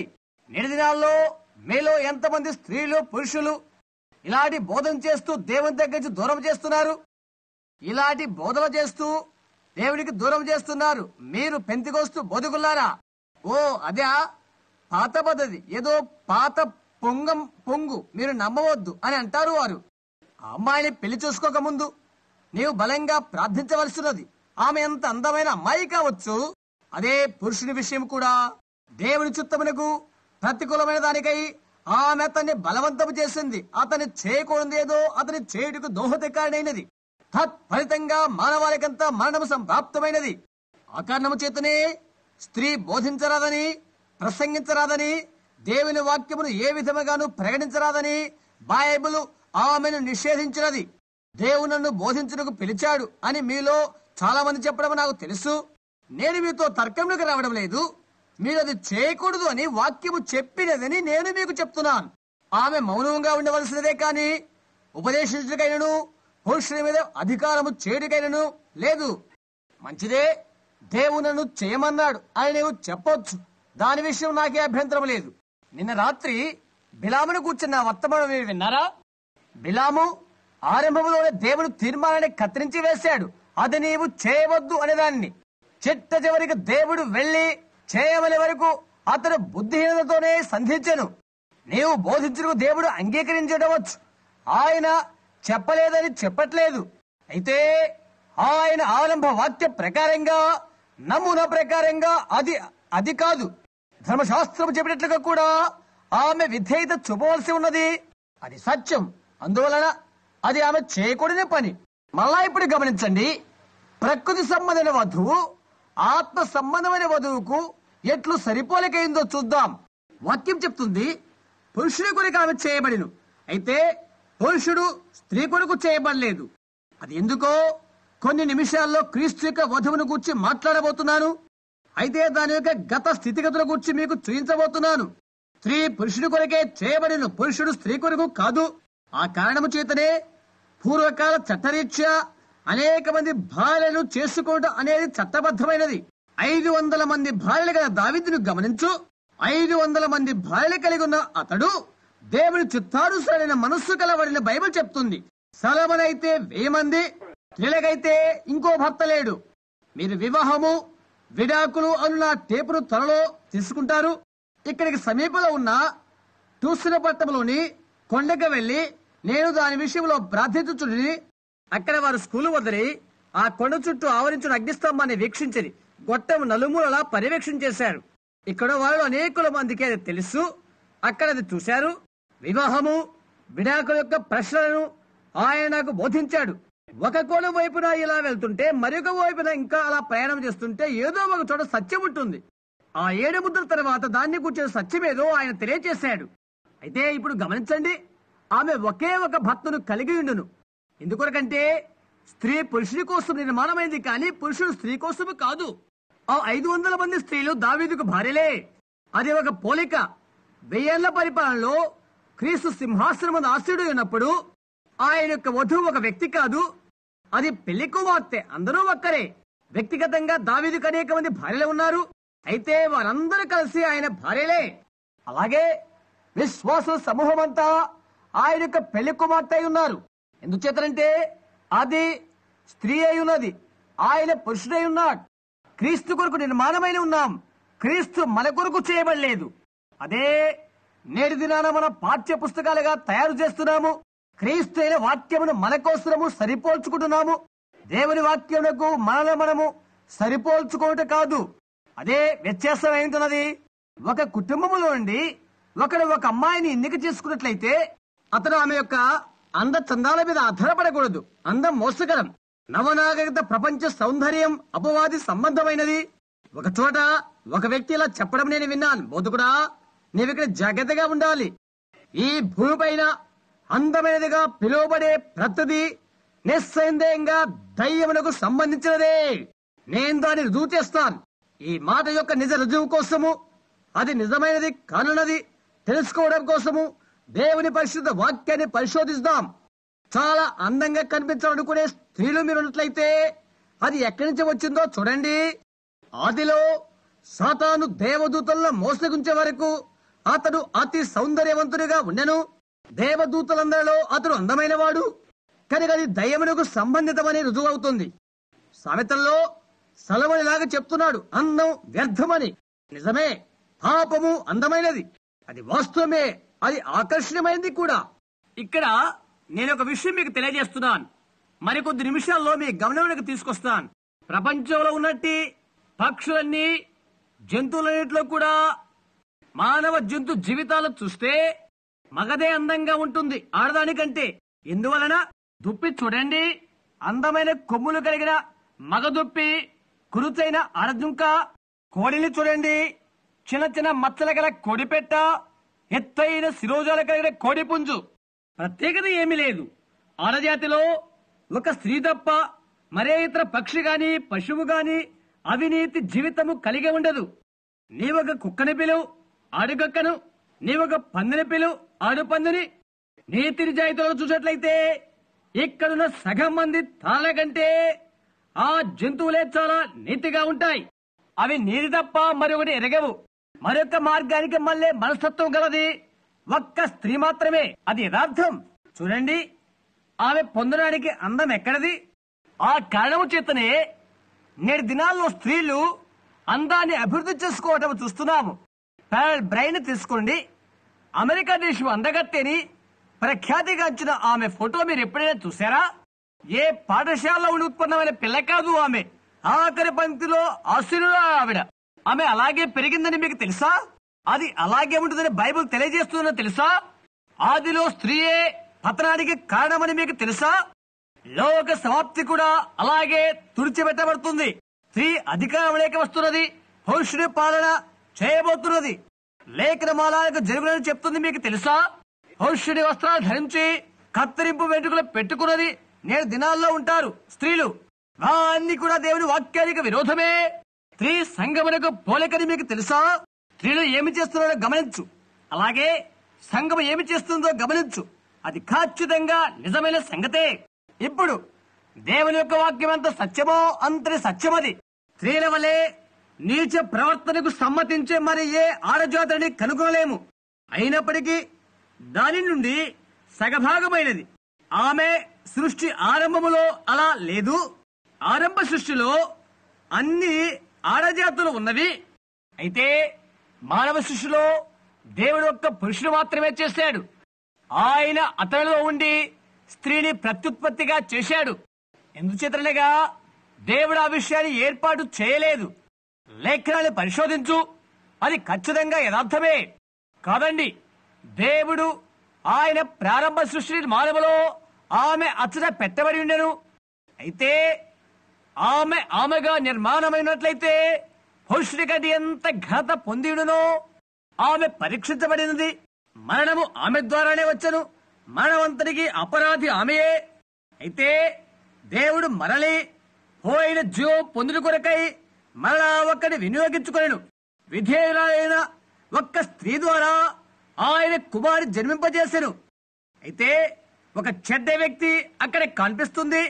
అంతకంటే హీనం మరొక్కటి లేదు. సతానిక కుమారుడు కయ్యూను దేవుడు అంగీకరిస్తాడు కొని బలిపీఠం దగ్గరికి వాడి తీసుకుని వస్తున్నాడు. నేడు చేస్తున్నాడు. కయ్యూను సాతాను యొక్క కుమారుడు సరే అని అనవచ్చు. దాని గురించి వివరణ చేయడకు ఇప్పుడు లేదు. దీన్ని ముగించలేవండి. బైబిల్ చెప్తుంది అతడు దుష్టుని సంబంధి అని.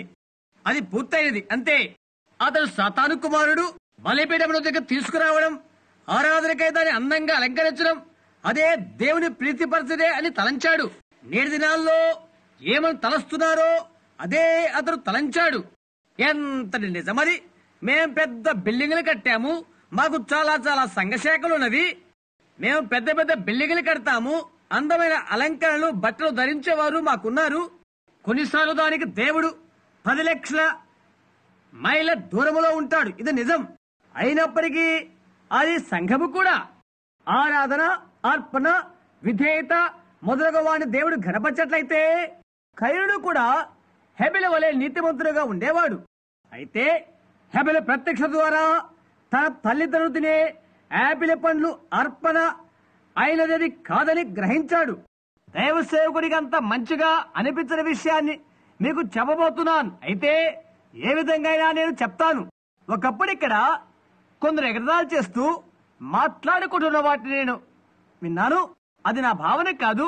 అది ఎలాగన్నారు, స్త్రీ యాపిల్ పళ్ళు తినగా వారిరువురు దిగంబరత్వమును తెలుసుకుంటే మరలా అవే యాపిల్ పండ్లు పంచడం మంచిది. దానికైనా క్షమించండి.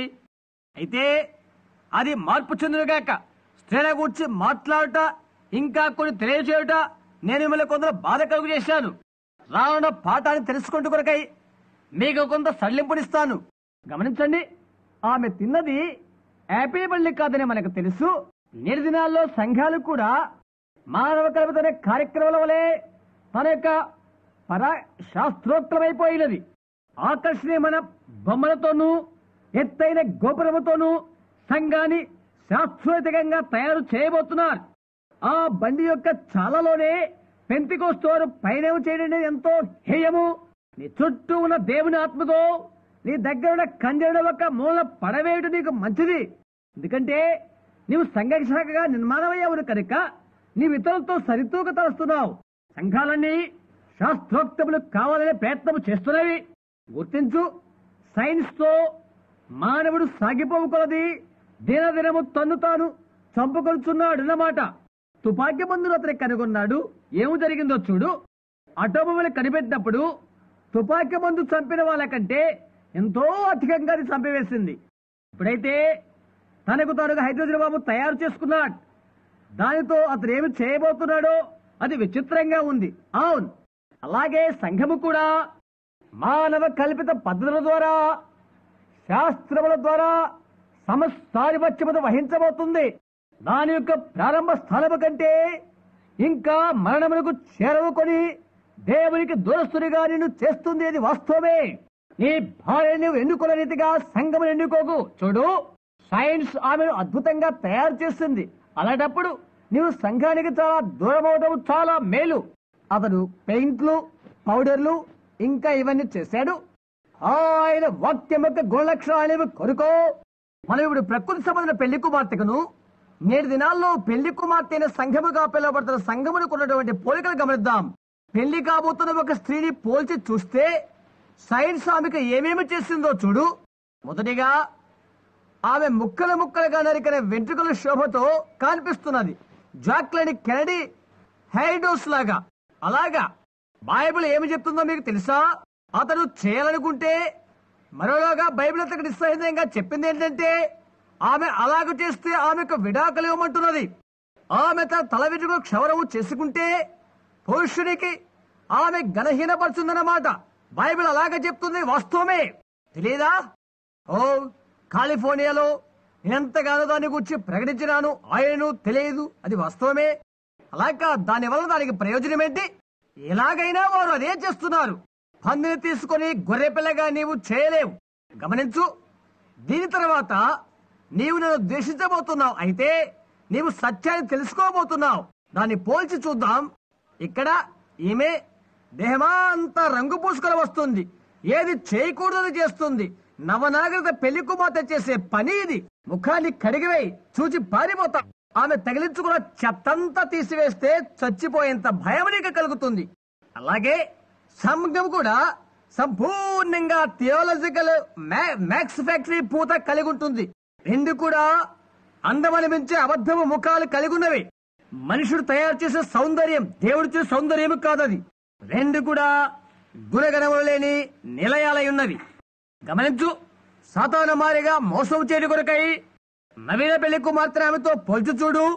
పొట్టి పొట్టి చొక్కాలు ధరించుడా, పెదవులకు గోళ్ళకు బదులుగా వారికి రంగులు పూసుకునుట, వెంట్రుకలు కత్తిరించుకునుట, పురుషుల యొక్క వస్త్రాలు ధరించుట, అదంతా బాగానే ఉన్నదని చెప్పి వారి పాదిరి మాట వినుట. అతను మోసగాడు.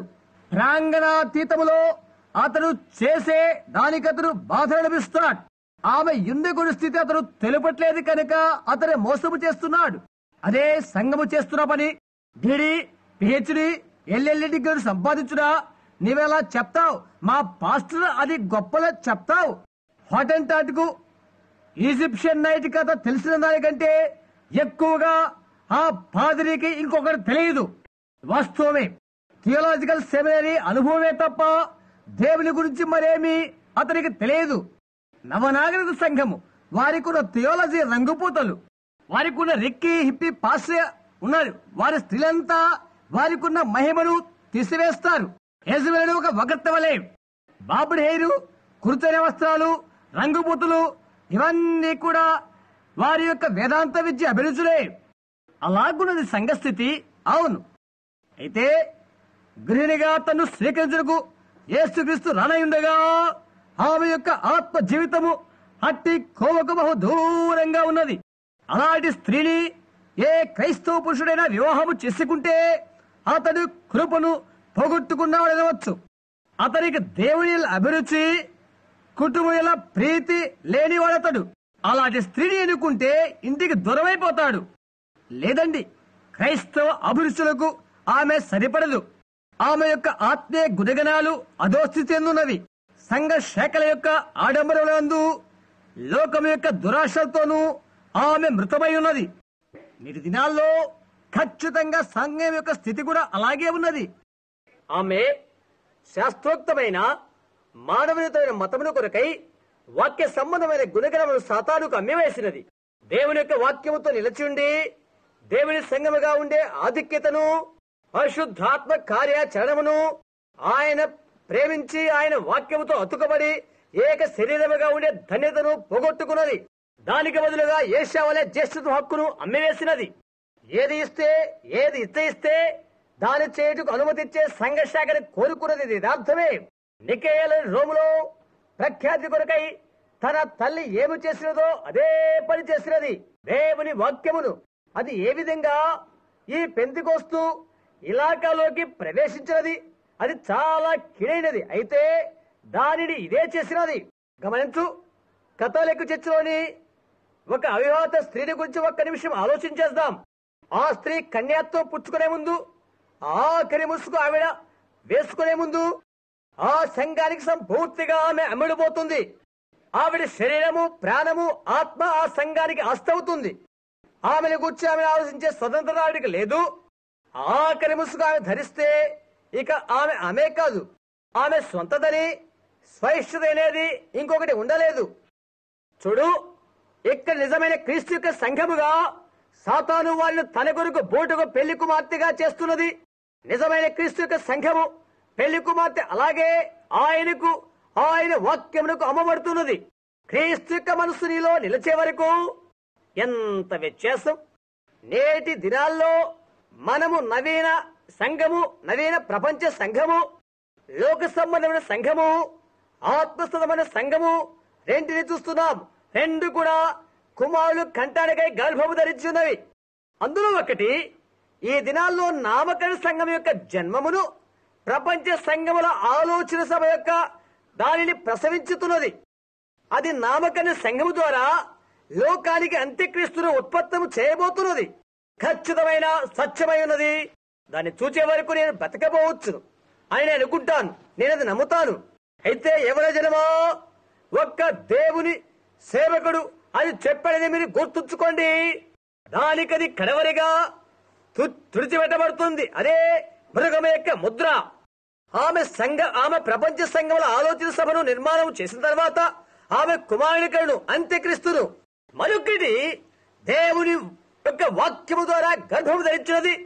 శరీరమును సంపూర్తి చేయబడే యేసుక్రీస్తు శరీరమును కంటుంది. అదే పెళ్లి కుమార్తె.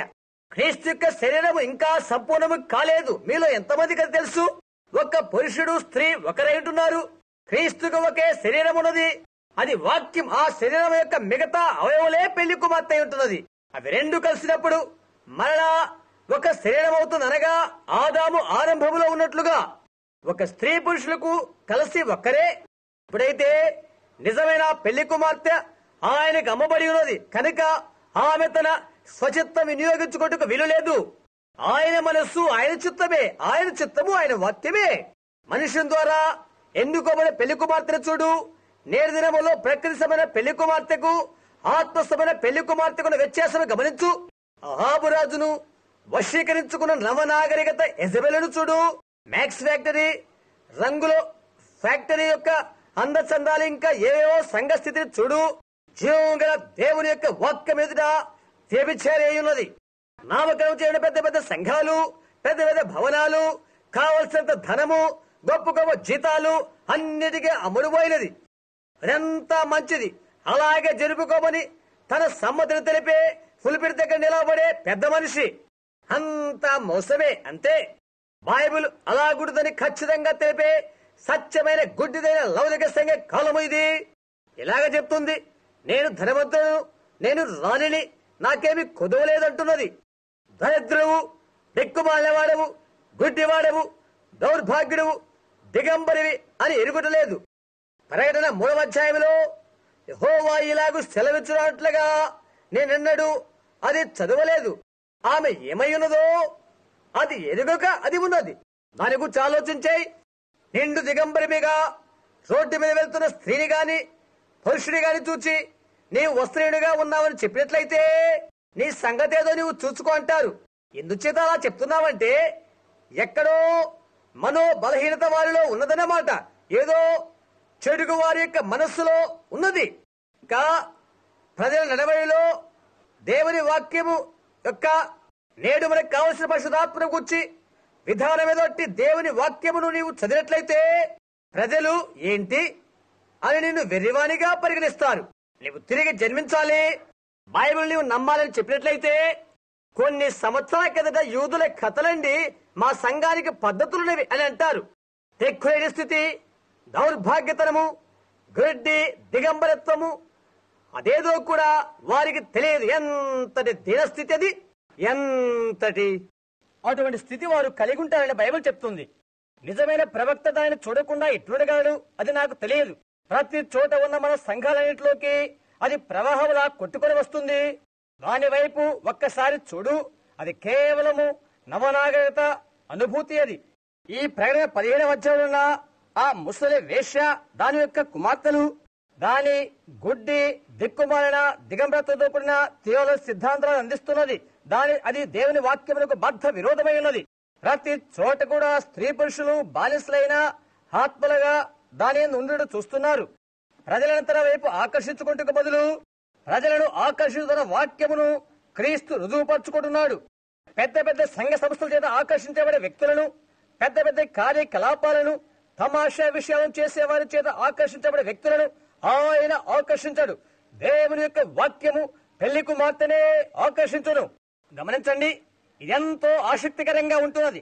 అందమైన నిలువుటంగిలు ధరించిన వారు, చక్కని వస్త్రాలు ధరించిన పాటగాళ్ల కచేరీ, బాబుడేరి స్త్రీలు, సరంజామా రంగు పూసుకున్న ముఖాలు, దేవ దూతల్లాగా వారు పాడతారనుకుంటారు. దయ్యాల వలె అబద్ధమాడతారు. రాత్రంతా డాన్స్, ఏమీ ఎరగరు. దాని గూర్చి మరేమీ ఆలోచించేయరు. వారి తలంపే మంచిదని అనుకుంటారు. ఎంతో ఆడంబరం. అయితే గమనించు, అది అబద్ధపు ప్రక్రియ. అది దేవుని యొక్క వాక్యము కాదు. అయితే నిజమైన పెళ్లి కుమార్తె ఆయన యొక్క వాక్యమును గైకుంట వలన దేవుని అడుగు జాడల ద్వారా ఆకర్షించబడుతుంది. క్రైస్తునిప్పుడు గమనిద్దాం. నిమిషం ఆగు, ఏ సౌందర్యం గురించి నీవు మాట్లాడుతున్నది అని నీవు అడగవచ్చు. బైబిల్లో యెషయా 53:2 మన మధ్య చూచి అపేక్షించుట్లుగా ఆయన యందు స్వరూపము లేదు. అవునా? ఆయన యందు స్వరూపము లేదు. నేటి దినమందు సాతానున్న రీతిగా ఆయన లోక సౌందర్యంతో వచ్చినట్లయితే ప్రజలంతా ఆయన వైపే పరిగెత్తి ఆయన్ను అంగీకరించేవారు. నేటి దినమందు సంఘాలు ఏమి చేస్తున్నావో అలాగా ఆయన నమ్మేవారు, ఆయన చేర్చుకునేవారు. నేటి దినాల్లో సాతాను చేర్చుకునే రీతిగా అది నిశ్చయంగా జరిగి ఉండేది. అయితే ఆయన సౌందర్యంతో రాలేదు. ఆయన ఎప్పుడు కూడా గుణ సంపన్న సౌందర్యవంతుడుగా వస్తాడు.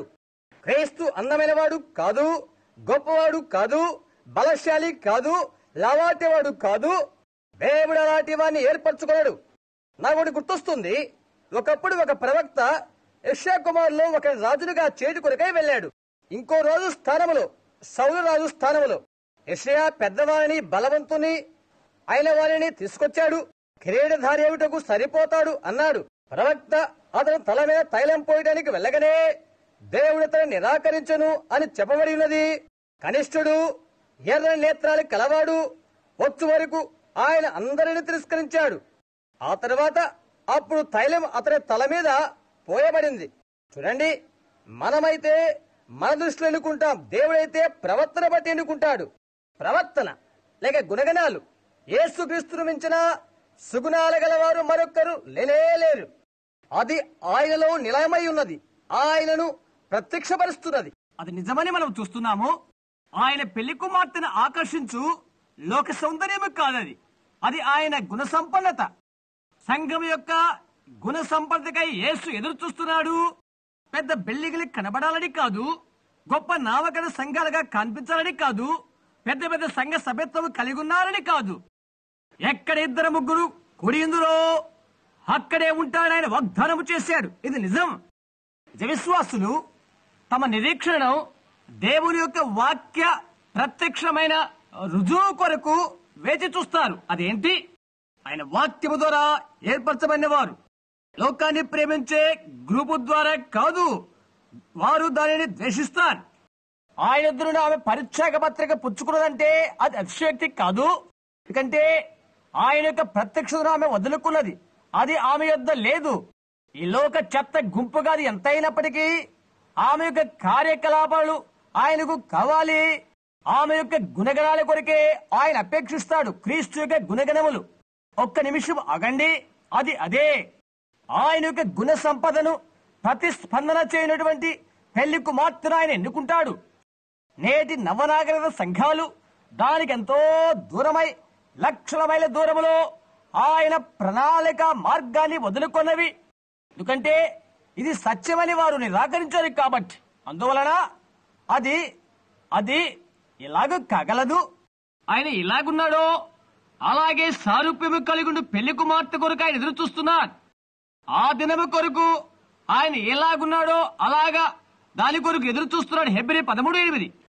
అది ఆయన యొక్క మాంసములో మాంసమును, ఎముకల్లో ఎముక, ఆత్మలో ఆత్మయు, సమస్తములో సమస్తమై ఉండవలసినది.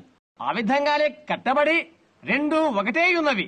సంఘం అటువంటి సారూప్యం లేక మార్చబడిన వరకు అవి రెండు ఒకటి కాదు. ఆయన యొక్క గుణలక్షణములు యుగమును కూర్చున్న వాక్యం మనలో పొందవలెను. ఆయన ఎటువంటి వాడు ఉన్నాడో అలాగే ఆమెయు అలాగే ఉండవలెను. ముగింపులో ఎందుకు ఈ విషయాన్ని మీకు చెప్పానో ఆ కారణము కూడా చెప్పి ముగిస్తాను. గత రాత్రి తెల్లవారుజామున 3 గంటలకు నేను నిద్ర మేలుకున్నాను. మీరు ఈ నా ప్రశ్నకు ప్రత్యుత్తరం ఇవ్వండి. ప్రభు నామములో వాస్తవము కానిది ఏదైనా ఎప్పుడైనా మీతో చెప్పానా?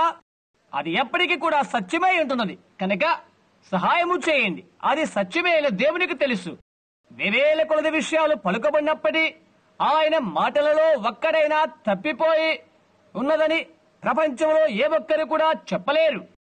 గత దినాన ఫాయినిక్స్ లో ఉన్నప్పుడు అది జరిగి సంవత్సరమైంది. నేను మీకు అయ్యలారా సమయవంతమైన వర్తమానం గురించి మాట్లాడుతని సంవత్సర క్రితం సంభవించిన విషయం అది. 7 దూతలకు కల్పించుడా వారు ముద్దలు విప్పిన విధానం తెలిపితని. ఆ యొక్క వ్యాసం లైఫ్ మ్యాగజైన్ లో ముద్రితమైనది. 30 మైళ్ళ ఎత్తు, 27 మైళ్ళ వెలుపు కలిగిన గొప్ప అగ్నిధూపము. అది ఏమని ఇంతవరకు వారు అది నిర్ణయించలేదు. ఇంకా విషయం వారికి తెలియలేదు. నా ప్రక్కన ఒక్క మనిషి రాత్రి కూర్చున్నట్టుగా ఈ భవనములో ఆ దినాన నా ప్రక్కనే నిలువబాట నాకు జరిగినది. అదే విధము తేడా ఏమీ లేదు. ఎలా చెప్పబడినో అలాగే జరగబోతున్న విషయాలు ఆయనకు తెలియచేశాడు. అది అలాగే జరిగింది. ప్రతి ముద్ర ఏ విధంగా విప్పబడినదో యుగయుగములోని విప్లవకర్తలను కూర్చున్న మరుగైన మర్మములు మొదలైన వారిని కూర్చి ఖచ్చితంగా చెప్పబడినది. కొండ శిఖరంపై నేను అలా నిలిచి ఉంటిని. ఇక్కడ 3 లేక 4 నిలబడినంత ఎత్తులో కొండ మీద నేను నిలబడి ఉంటిని. అవును, అంతకంటే ఎత్తుగా. కొండ ఎక్కుతూ ఉన్నప్పుడు పరిశుద్ధాత్మ రాళ్లను ఏరికో అన్నారు. మేమప్పుడు వేటకు వెళ్ళాం. ఆయన అన్నాడు, గాల్లో విసిరవేయి, యెహోవా ఇలాగూ సెలవెత్తుచున్నాడు అన్నాడు. నేను చెప్పినట్లుగా చేశాను. అక్కడి నుండి గాలి శబ్దం లాంటి శబ్దం వినబడుతుంది. నేనన్నాను, 24 గంటల్లోగా దేవుని యొక్క హస్తాన్ని నీవు చూస్తావు. ఇప్పుడు ఇక్కడ కూర్చున్న మనిషి ఆ మరుసటి దిన 10 గంటలకు ఇప్పుడు నా ప్రక్కన కూర్చోలేతిగా నిలబడ్డారు. నేనన్నాను, త్వరగా సిద్ధపడు, అక్కడ ఉన్న కారు క్రిందకి వెళ్ళు. ఆకాశం ప్రశాంతంగా ఉన్నది. చాలా గంభీరముగా ఆకాశం నుండి సుడిగాలి లాంటి అగ్ని జ్వాలలో గట్టి కంఠము, ఆ గర్జన గోడగొట్ట రీతిగా ప్రతిధ్వనించినది. నేనెక్కడ క్రింద నిలబడ్డాను. వెంటనే నా టోపీ తీసి తలపైకెత్తుకొని నిలబడ్డాను. నాకు పైగా 4 అడుగుల ఎత్తున బోలుగా ఉన్న వడంబము లాంటి ఒకటి నా చుట్టూరా ఉన్నది. గోడ వైపే కనిపిస్తుంది. పగిలి గాలిలో కలిసిపోయినది. మరలా 3 సార్లు సుడిగాలి వల్ల దిగవచ్చి 200 గజముల ఎత్తులో ఉన్న చీకటి గల పొదలను సహా త్రుంచివేసినది. మరేమి చెప్తున్నారంటే వినండి. ఆమేన్. అది జరిగినప్పుడు వారెక్కడ ఉన్నారు చూశారా? ముమ్మారిగా గట్టి ధ్వనితో పేలినది. ఆ కారులో నుండి వారు బయటికి వచ్చిన తర్వాత, అదంతా జరిగిన తర్వాత ఇలాగ నాతో చెప్పబడినది, అది నీకు తగిలియల్లా మచ్చు తునకై మిగిలి ఉండేది కాదు. నేనన్నాను, అది ఆయనే. ఆయన నాతో మాట్లాడుతున్నాడు. సుడిగాలుని దేవుడు మాట్లాడినాడు. చూడండి, అక్కడ తగిలించబడిన పటములో అదే అగ్ని స్తంభాన్ని మీరు చూస్తున్నారు. ఆ దృశ్యం పైకి వెళ్ళినప్పుడు ఏమిటది అని అడిగారు. పశ్చిమ ప్రాంతమున ఆయన తీర్పు ఎదుర్కొనబోతున్నది అని అన్నాను. ఆ రెండవ రోజే అలస్కా మునిగిపోబోయినది. చూడండి, ఒక్కసారి దెబ్బ కొట్టది. దాని కూర్చుని సాంకేతికం నీవు ఒకటి చేయవచ్చు. ఒక మనుష్యుడు ముంతలో కొద్దిగా ఉప్పు తీసుకుని దాన్ని నీటితో విసిరివేసి ఇలా చెప్పిన రీతిగా, యెహోవా ఇలాగ సెలవిస్తున్నాడు, తీయని నీరు తయారెగురుగాక అని చెప్పినట్లుగా ఉన్నది. ఇంకొకడు యేసు కొద్దిగా నీళ్లు తీసుకొని కూజాలో పోసి దాని ద్రాక్షసభగా మార్చాడు అని చెప్పినట్లుగా ఉన్నది. దాని పోలిగ్గా నీవు చేయాలంటే నీవు ఏదో ఒకటి కలిగి ఉండాలి. అది ఆకాశంలోకి వెళ్లి మళ్ళా క్రిందికి వచ్చి అది చిన్న సుడిగాలిగా తయారైంది. 24 గంటల్లో అది ఆ పర్వత ముక్కల చెక్కలయ్యే వరకు కదిలింప చేసినది. నా ఎదురుగా చూస్తున్న రెవరెండ్ మిస్టర్ బ్లైర్ ఆయన అతను ఉండి వచ్చారు. అక్కడి నుండి కొన్ని చిన్న ముక్కలు కూడా తీసుకుని వచ్చారు. ఇక్కడ నిల్చున్న వాళ్ళలో టెర్రీ సోత్మెన్, బిల్లీ పాల్ ఇంకా మరికొందరు కూడా అక్కడ పగిలిన దానిని ఇంకా మొదలుగా వాటి చూసి వచ్చారు. ఏదో ఒక కల్పనా కథ కాదు, అది సత్యము. బైబిల్ వెనుకటి దినాల్లో అది లేదు, ఇప్పుడు ఉంది. చూడండి, దేవుడు ఈ విషయాలు ఎల్లప్పుడూ నాకు చూయిస్తాడు. అవి ఉన్నట్టుగా పత్రికలో ప్రచురమైనవి. ఏ ఒక్క సమయంలో కూడా తప్పిపోలేదు. అందుకొరకై నేను ఆయన గురించి సగర్వంగా చెప్పుకుంటున్నాను. కొన్ని దినాల క్రితమే నేను ఒక దర్శనాన్ని చూశాను. ఎత్తైన స్థలంలో నేను నిలుచున్నాను. సంఘం యొక్క ముందు స్థితి, సంఘమునకు సంభవింపు స్థితిని గురించి చూస్తున్నాను. నేను ఇలా గమనించాను. నేను ఇలా పశ్చిమ దిశకు మళ్ళీ ఇలాగ వస్తూ ఉన్నాను. ఈ మార్గాన వస్తున్నారు ఒక అందమైన స్త్రీల గుంపు. చాలా మంచిగా వస్త్రాలంకరణ గలవారై, పొడవైన వెంట్రుకలతో, ముఖాల కింద వరకు చొక్కాయలు ధరించుకొని ముందుకు సాగుతూ ధ్వజమచ్చి నడుచుతూ ఇలా అంటున్నారు, యేసు శిలువ ముందు వెళ్ళుచుండగా యుద్ధమునకు సాగు క్రైస్తవ సైన్యమా సాగి వెళ్ళుడి అని. వారు ఇలా ముందుకు సాగిపోయిన తర్వాత నేను అక్కడనే నిల్చున్నాను. ఒక ఆత్మ దేవుడు ఆయన నాతో అన్నారు, అదిగో పెళ్లి కుమార్తె. నేను చూశాను, ఎంతో ఆనందించాను. ఆమె ఇలాగ వచ్చి నా చుట్టూరుగా నా వెనకాల నుంచి వెళ్లిపోయినది. కొద్ది సమయం తర్వాత మరలా ఈ దారిన వచ్చినప్పుడు ఇలా తెలబడినది, ఇప్పుడు నవనాగరిక సంఘం స్థితి నీకు కనిపిస్తున్నది, తెలియజేయబడుతున్నది. ఇదిగో ఆసియా సంఘం వస్తున్నది. నా జీవితంలో అటువంటి మురికి గుంపును నేను ఎన్నడూ చూడలేదు. వివిధ దేశ సంఘములు వస్తున్నవి, భయంకరంగా కనిపిస్తున్నవి. నేను ఎందుకు ఇది చెప్తున్నా అంటే దేవుని సత్యాన్ని చెప్పవలసిన బాధ్యత కలిగి ఉన్నాను. ఆయన ఇంకా ఇలాగన్నాడు, అమెరికా సంఘం ఇప్పుడు కనిపించబోతున్నది అని అన్నాడు. నేను ఎప్పుడైనా దయ్యాల మందును ఎలాగ చూస్తుంటానో అలాగున్నది అది. ఆ స్త్రీలు వస్త్రాలు లేనివారై వ్యవస్థలుగా ఉన్నారు. తల నరిసిన వృద్ధ దశలో ఏనుగు చర్మము రంగులో వికారంగా కనిపిస్తున్నది. ముందు భాగంలో ఏమీ లేదు. ఇక్కడ ఎగురుతూ ఆట్లాడుతున్న చెత్త నాట్యాలు చేస్తున్న వారి వలె ఆమె చేస్తుంది. ఆ ప్రియమైన జరుగుతూనే ఉంది. నేను కుమారి యుఎస్ఏను చూచినప్పుడు నేను మూర్ఛపోయాను. ఇది యెహోవా ఇలాగూ సెలవిచ్చుచున్నాడు అన్నమాట. ఇప్పుడు మీరు నేను ఆయన సేవకుని నమ్ముతున్నారా? ఇప్పుడు నమ్మండి. లోకంలో మరొక విషయాన్ని నేను చెప్పదలుచుకోలేదు. అది సత్యము కాదని చెప్పడానికి లోకంలో ధనమంతా సరితూగలేదు. ఆమె వెళ్తున్నప్పుడు నేనెన్నడూ చూడనటువంటి మురికి రూపమును నేను చూశాను. నేను అనుకున్నాను, దేవా, బోధకులమైన సహోదరులమైన మా శ్రమ అంతా పెళ్లి కుమార్తెను సంపాదించిన కొరకే నిండు ధనముతోను నేను చేశాం. మనం ఆమె చిందులు వేస్తుంది. ఈ హులా చొక్కాలు ధరించిన వారి వలె వంగి ఆమె ముందు భాగాలు పట్టుకుని కింద భాగాలు ఇలాగా నాట్యం చేస్తుంది. అసహ్యంగా ఉన్నది. ఈ చెడ్డ బొమ్మల వలె ఉన్నది. అమెరికా క్రైస్తవ కుమారి. అందుచేత దేవుని యొక్క సహాయము చేత ఆయన ముఖకాంతిలో అది ఎలాగ కనిపిస్తుందో చూడగలము. అది చూచి నేను ఎంతో భీతి చెందాను. పలు రకాలైన ప్రయత్నాలు చేయవారు, పలు విధమైన ప్రసంగికులు, పారాయణము చేయవారు నాకు గుర్తొచ్చారు. ప్రతి ఒక్కరు కూడా బాబరే తలలతో నాట్యాలు చేస్తూ ఇలా పట్టుకొని ఉన్నారు. అపురూపమైన వ్యక్తితో నేను ఇక్కడ నిలబడినప్పుడు వారు చుట్టూరా చేరారు. ఆయన నేను చూడలేకపోయాను. ఆయన నాతో మాట్లాడడం నేను వింటున్నాను. ఆయన నా చుట్టూ ఉన్నాడు. వారి వైపు తిరిగి వారు పట్టుకున్నారు. ఇట్లనగా కేవలం నాట్యం చేస్తూ నవ్వుకుంటూ దీనికి ముందుకు పట్టుకొని వెళ్తున్నారు. నేనైతే ఆయన సన్నిధి నిలబడి ఆయన దాసునిగా నిండు మనసుతో ప్రయత్నించి నేను చేయగలన్న మేలు చేస్తాను అని తలంచాను. దేవా, నా చేత ఏ మంచి కార్యము చేయించుకుంటావు? అది చేసిన మేలేంటి? కేకలు వేయవారు, భిక్షావెత్తవారు, నిరాశతో వెతుకువారు, గొప్ప సూచనలు, అద్భుతాలు, ఆశ్చర్యకాలను నీవు చూయించిన వారి మధ్య నేనలాగే నిలబడి వారి కొరకు అనేక విషయాలు ప్రకటించి తిరిగి ఇంటికి వెళ్లడం, దానివల్ల నాకు కలిగిన మేలేంటి? ఆ తర్వాత నీ కొరకు, పెళ్లి కుమార్తె కొరకు అలాంటిది ఒక్కటి బహూకరించబడవలసిన్నది. నేను అలా నిలుచుని చూస్తున్నప్పుడు ఆమె దాటిపోతున్నది. మీరు ఊహించండి, వెనకాల భాగాన ఏమీ బట్ట లేదు. ముందుగా వంగుతూ దేహమంతా ఊపుకుంటూ వెళ్తుంటే, చేతులు ఊపుకుంటూ వెళ్తుంటే, తన దేహాన్ని అలా కదిలించుకొని వెళ్తుంటే ఎంతో హీనంగా ఉన్నది. నీవు అడగవచ్చు, దాని అర్థమేంటి సహోదర అబ్రహాం అని. నాకు తెలియదు, నేను చూచిందే మీకు చెప్తున్నాను. అలా ఆమె నడిచి వెళ్తున్నప్పుడు నేను చూచి నేను నిజంగా బెంబేలెత్తిపోయాను. నేను వెనుదిరిగాను.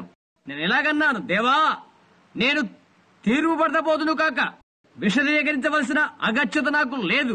నేను మౌనై ఉండడం మంచిది. శ్రీమతి కార్ల్ విలియమ్స్, మీరు ఇక్కడ కూర్చున్నట్లయితే కొద్ది క్షణాల క్రితము మీరు నాతో చెప్పినటువంటి రాత్రి కళ అది మిమ్మల్ని భయభీతులు కలిగించినది.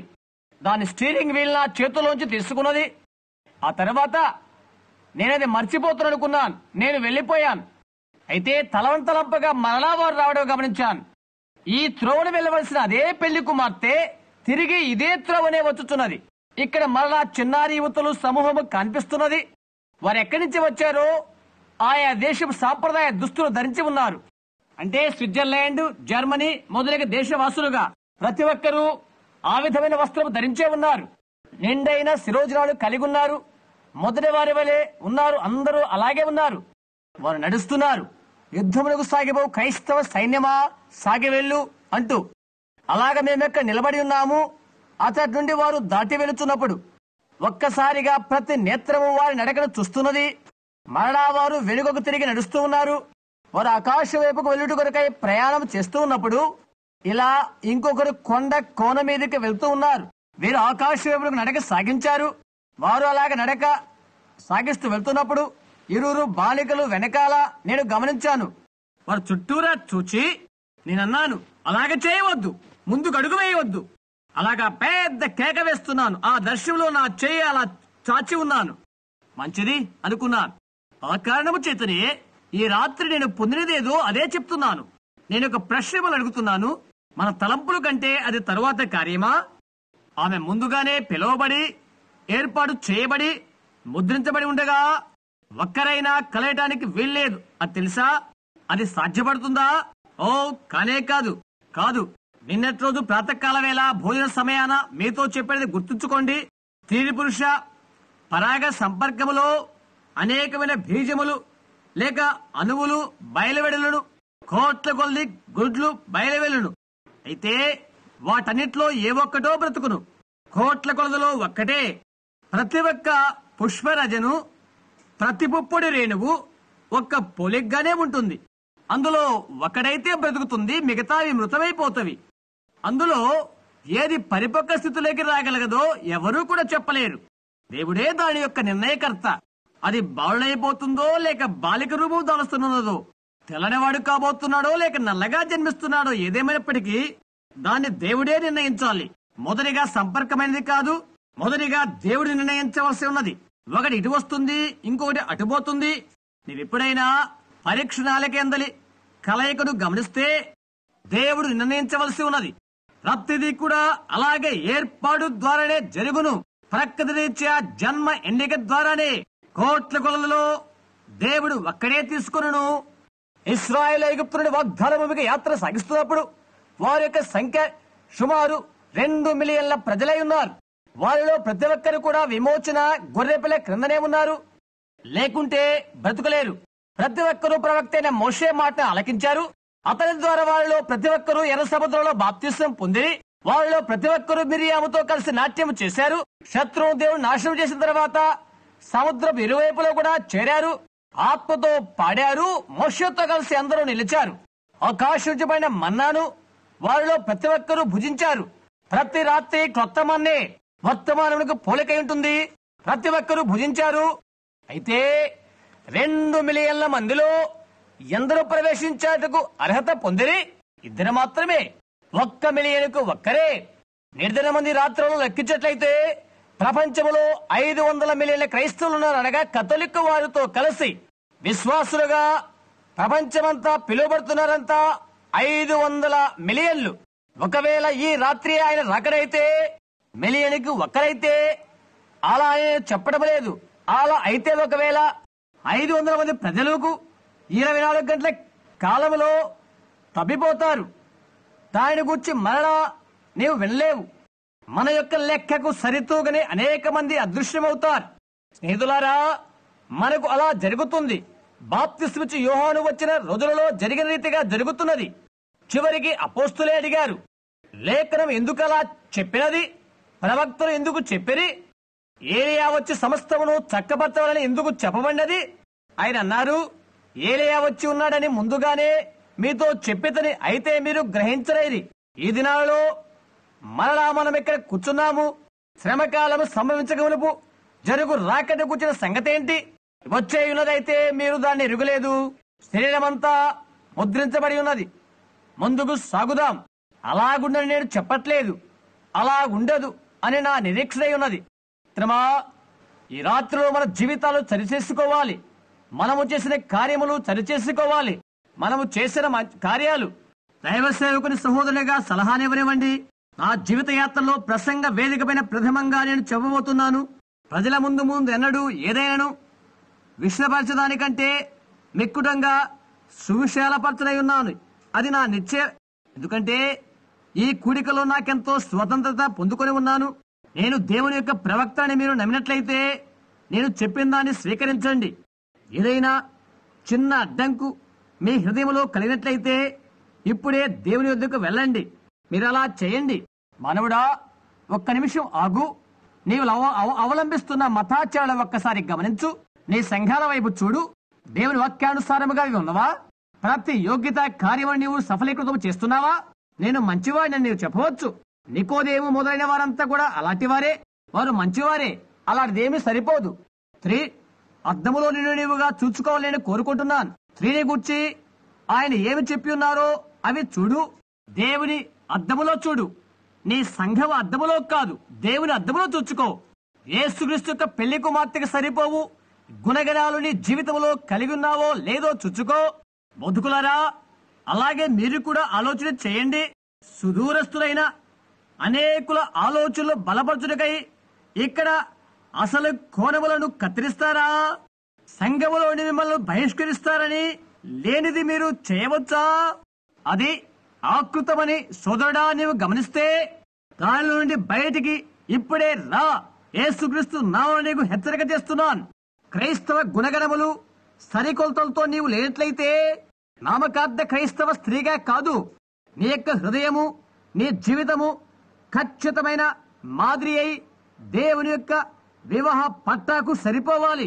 సంఘ సభ్యుడా, దేవుని యొక్క వాక్య యోగ్యతలను నీ సంఘము సరికొలతలతో లేనట్లయితే దాన్ని వదిలివేయి. క్రీస్తులోనికి ప్రవేశించు. అది గంభీరమైన హెచ్చరిక. మనకు కాలమేదో తెలియదు.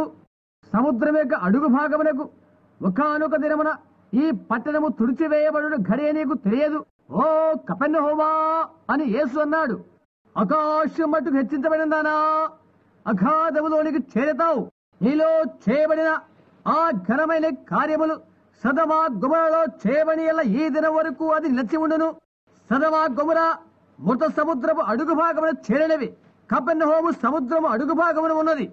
దూతల పట్టమని పేరు పెట్టుకున్న ఓ పట్టణమా, ఆకాశం మట్టుకు నిన్ను నీవు హెచ్చించుకుని మురికి నాజూకుతనాలను, కంపుగుట్టు అలవాట్లను అనేక ప్రాంతాలకు పంపితివి.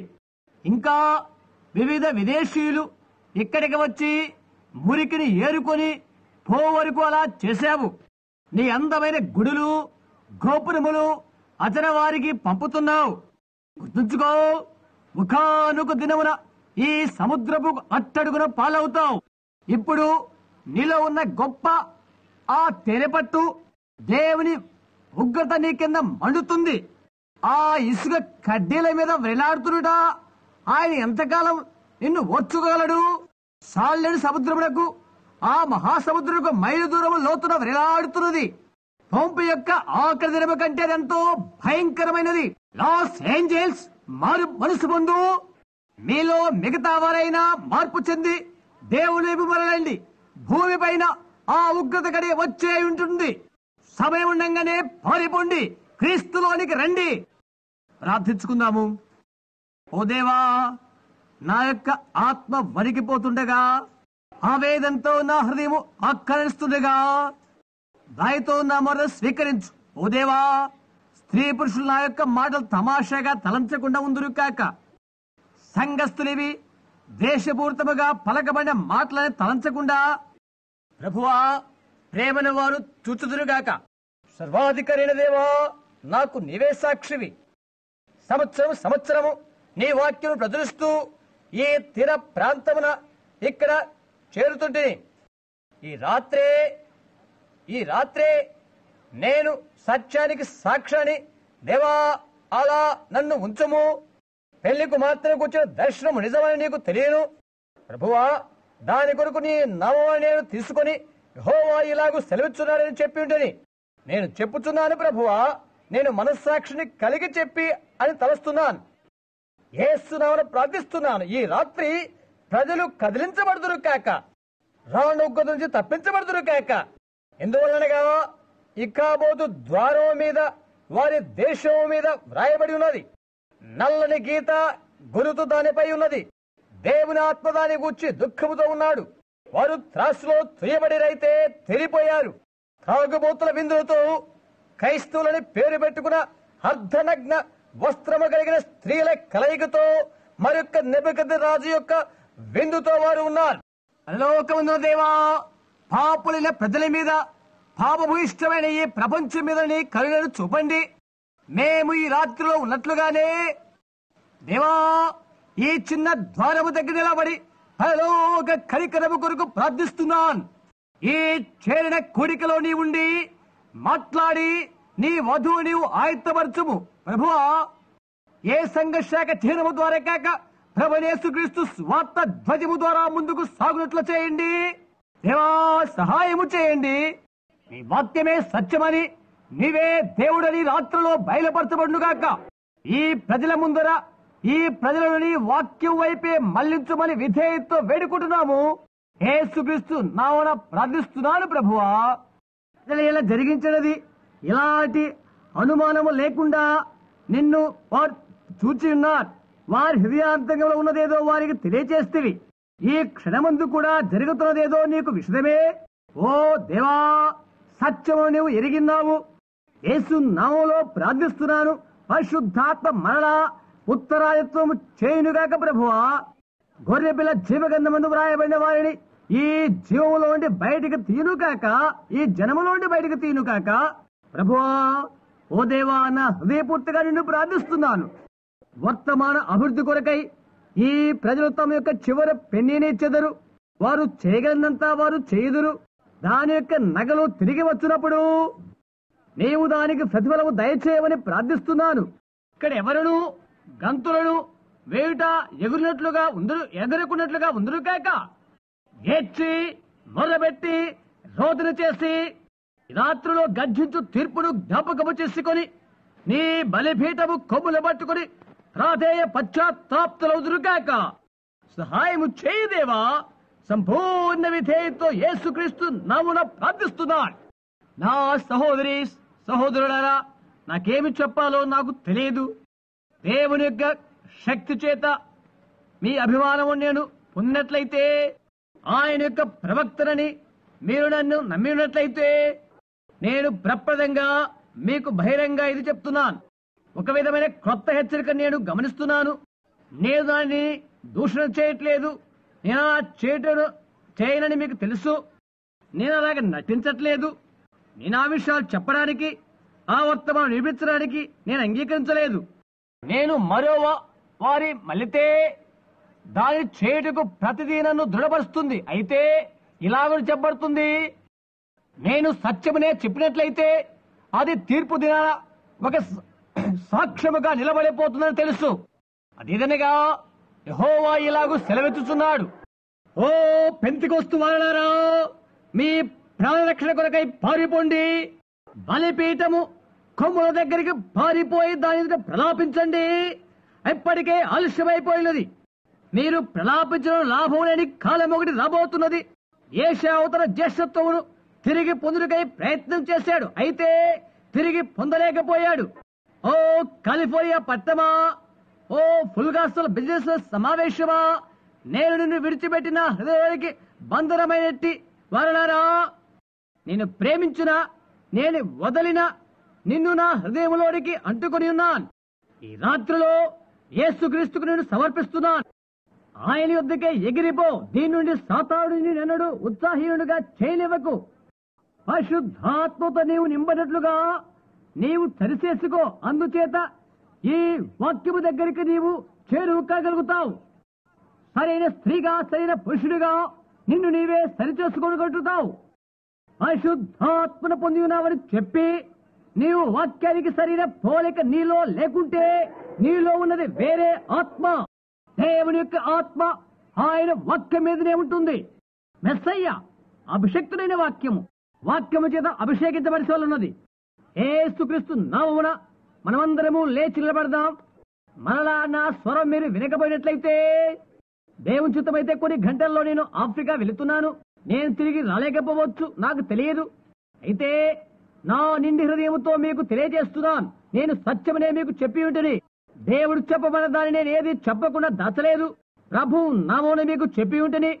ఇది ఒక గంభీరమైన సమయము. దాన్ని ఎలాగ వివరించాలో నాకు తెలియట్లేదు.